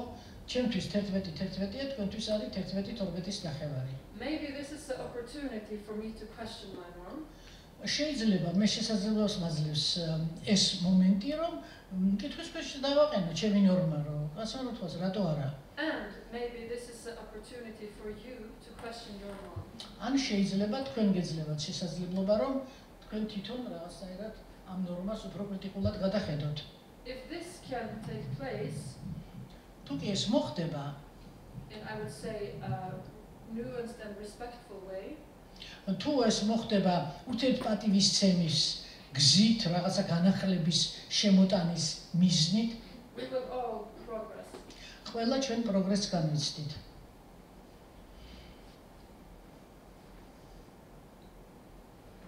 One last aspect of ableism is the positive ableism.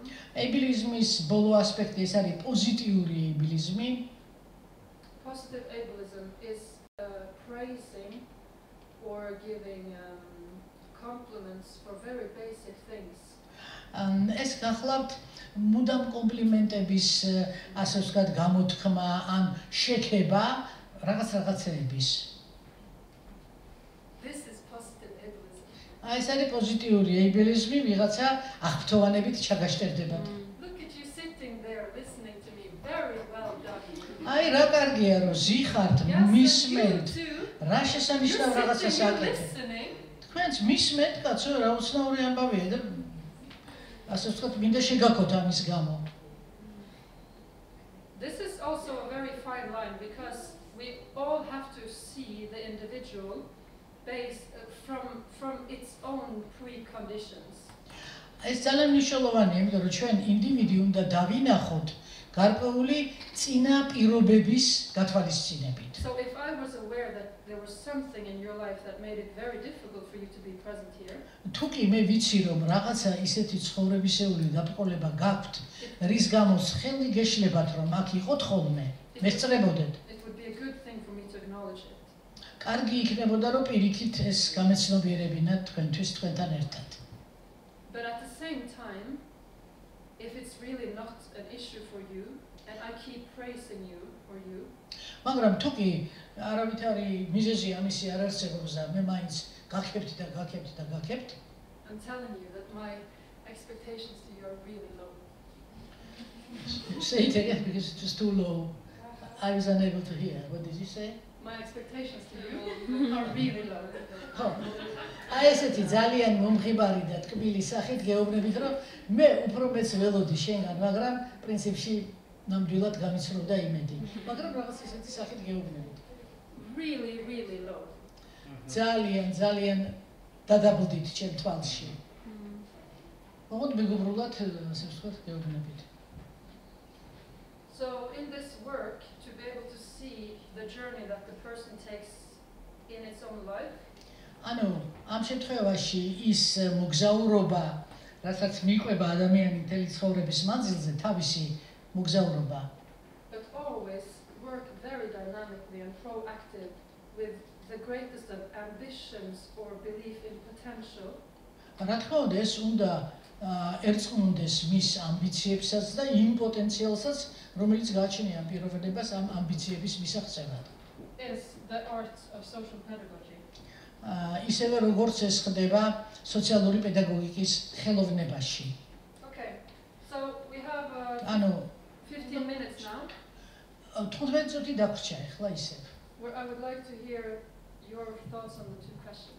აბა თქვენი აზრები თუ შეიძლება გადმოგვეცით აი ამ ორი შეკითხვის გარშემო. The first one was, why is the propositional view of knowledge so dominant in our world? პირველი შეკითხვა იყო, რატომ არის რომ ასეთი მიმართებითი ცოდნის სინდრომი ესოდენ პოპულარული ჩვენს საგანმანათლებლო სისტემაში? The other one was, what's your artistic talent and how can you utilize it in the world? რა არის თქვენი ასე ვთქვათ, ასეთი სახელოვნებო ტალანტი და როგორ შეგიძლიათ ის გამოიყენოთ სოციალურ მუშაობაში? I'm all ears. ყურები დაწყვეტილი მაქვს უკვე. ასე ამბობს ჩვენი სტუმარი.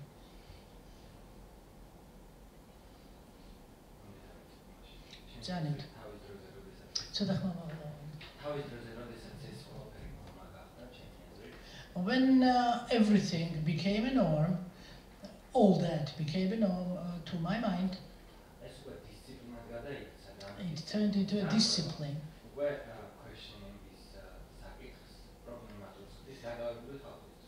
And this is fixed discipline or fixed disciplines already create a problem for people engaged in work.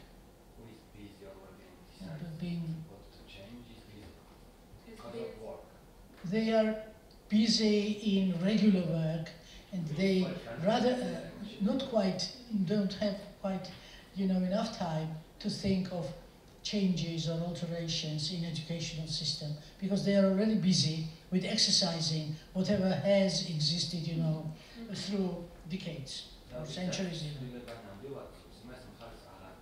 And those who understand the necessity of changes have very small groups of supporters, if any.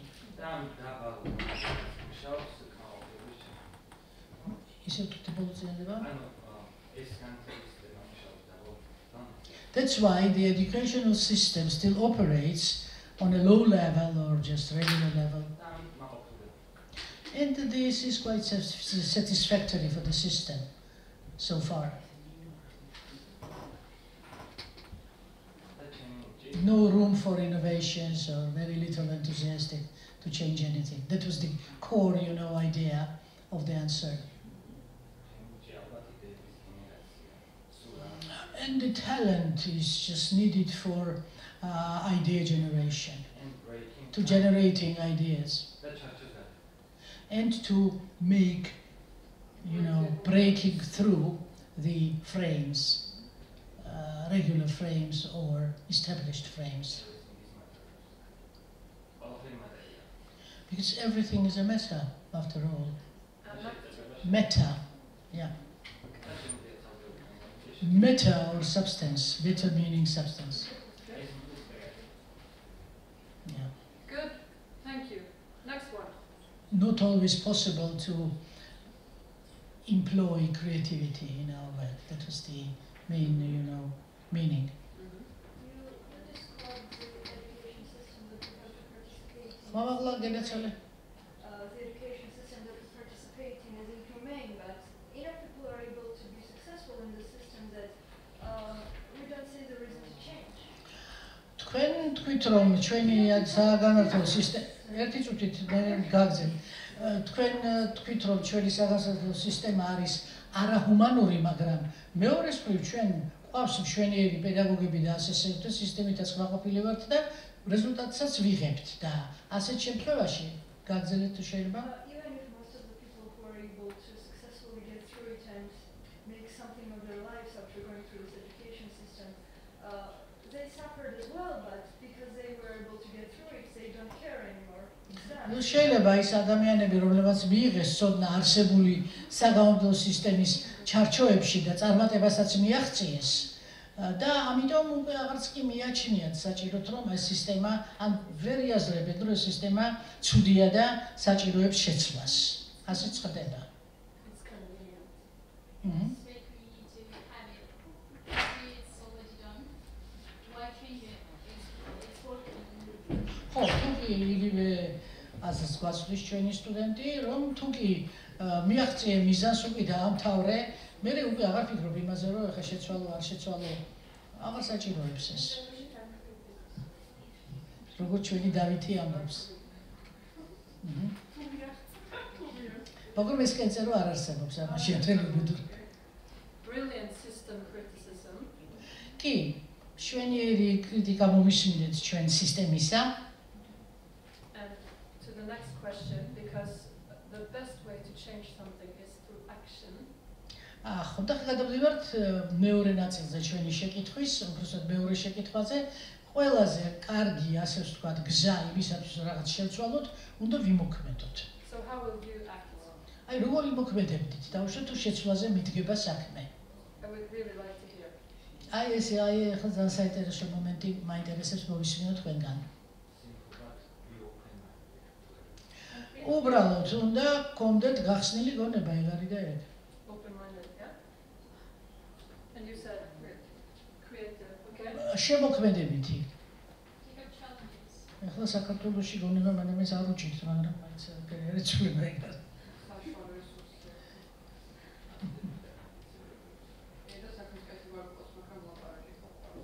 ამჯერად.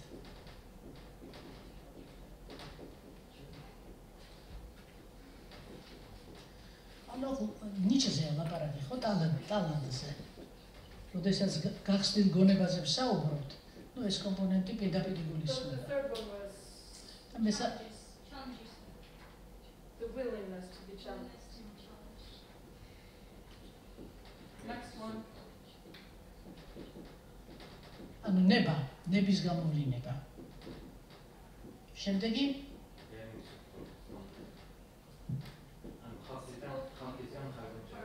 So support from the greater part of the population. So working For support from other people or other parts of Is this your population. talent?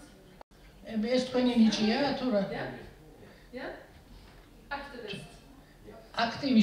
აქტივისტობის ნიჭი აგრეთვე, რომ აიყოლიო ხალხი. So what's your talent? My talent, I think I'm really good at communicating with people and kind of bringing them together. ხო, მე მაქვს ეს ნიჭი, რომ ადამიანებს I can easily like დაველაპარაკო. on the ground with other people, and I think that if I'm in a group with people, I can get them to kind of connect. ხო, თუ შემიძლია რომ ჯგუფი შევკრა რაღაცნაირად დავაკავშირო ადამიანები ერთმანეთს. ანუ ვიაქტიურო რა მოხდა. თქვენი? Like to listen to people really deeply. Oh. Make them feel that they are really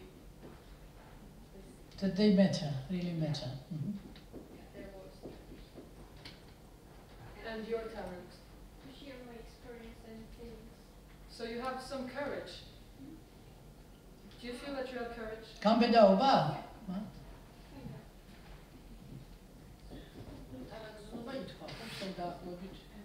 Courage for sharing and showing how you feel? ხო. გამბედაობა იმისა, რომ მოგწევს რას ვფიქრობ და რას გხსნობ. Kiki. And you? Mine is also about to listen to people. Listen.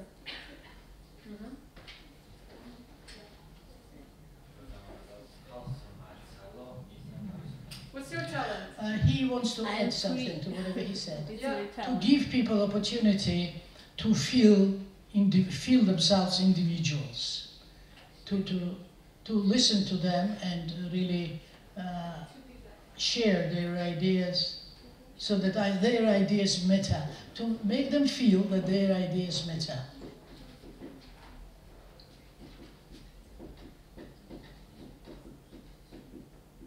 All the way in the back? აბა უკანა I'm რიგებიდან free. It's my მოგაწოდეთ. talent. Sorry? I'm free. It's my You're talent. free? Yes. Wow.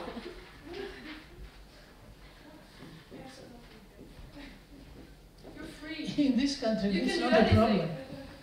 anything. I think yes. Wow. And all the way almost in the back. და აი სულ ბოლოში გოგონა თუ შეიძლება თქვენი აზრის მოგვა, რატომღაც თქვენ მიმართავთ. მეც ვფიქრობ, რომ ალბათ ადამიანების მოსმენა I think listening to people is a good talent. That's what I think. Okay, and we proceed here. Აბა აქეთ თუ იმე დარჩა?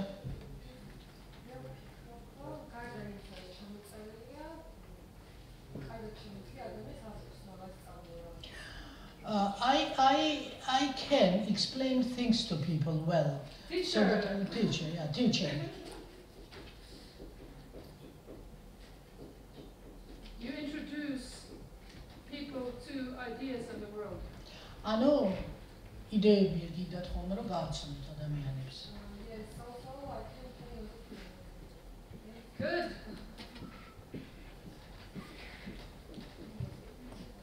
Next. Art. What kind of art? Painting. ხატობა. Nice. Next. კიდევ იმეს დაგჭა რამე სათქმელი. It's a secret talent. რამე ისეთი საიდუმლო ნიჭი ხომ არ გაქვთ რომელიმეს?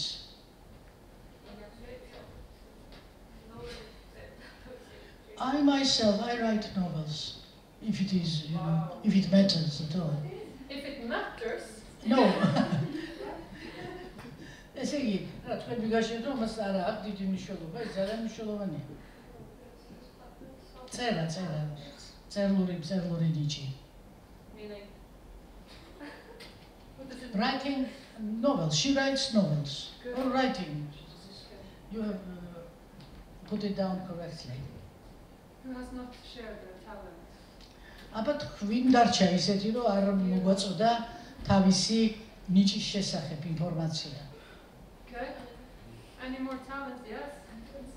Maybe visualization. Visualization. Oh, How? like writing, painting, and like. Visual arts. Not visual arts. Like visualization in a painting way. Oh. Also. She can visualize the ideas or pin them down. Okay. Or also intuition for me. Okay. Intuition. Yeah, very important. So you are able to listen to your gut feeling. But feeling is very Trust important. yourself. Good. Anything else? It's your talent. Good.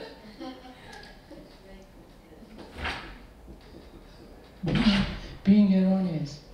Felix Kumpa. Okay? Last chance for having your talent up here, spoken out into the world. აბა კიდე ვის დარჩა სათქმელი? Optimism. Can't you have, do you have that as a talent? Good.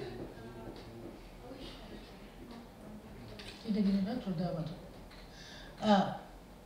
What about me? What about you? Great talent for idling. That is my realm. Being idle. Idling, doing nothing. That's really important.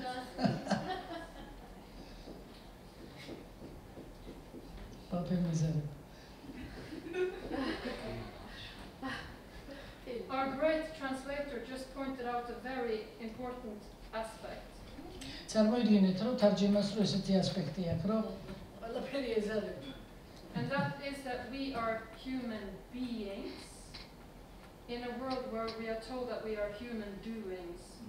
ანუ ჩვენ, როდესაც გვეძახიან ადამიანებს, ჩვენ ამავე დროულად არა მხოლოდ მუნმყოფი ადამიანები ვართ, არამედ კეთებელი ადამიანებიც ვართ.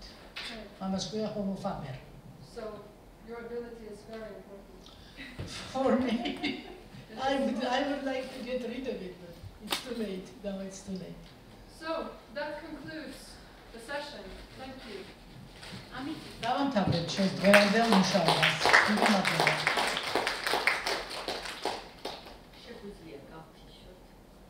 Okay.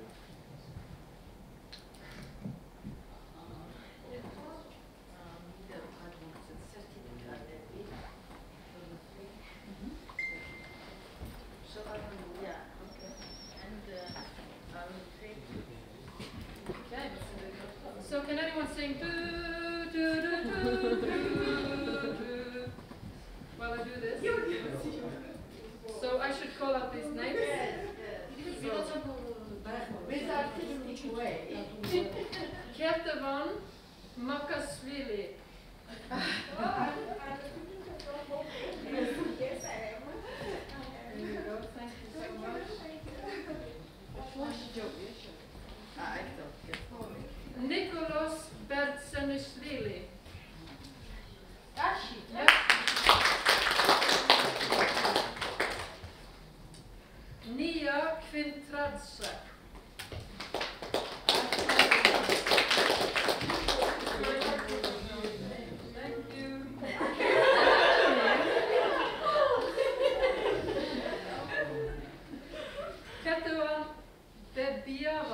Maria.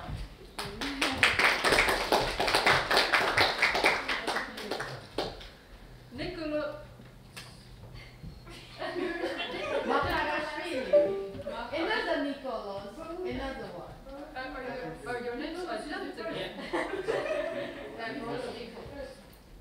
I'm very finished.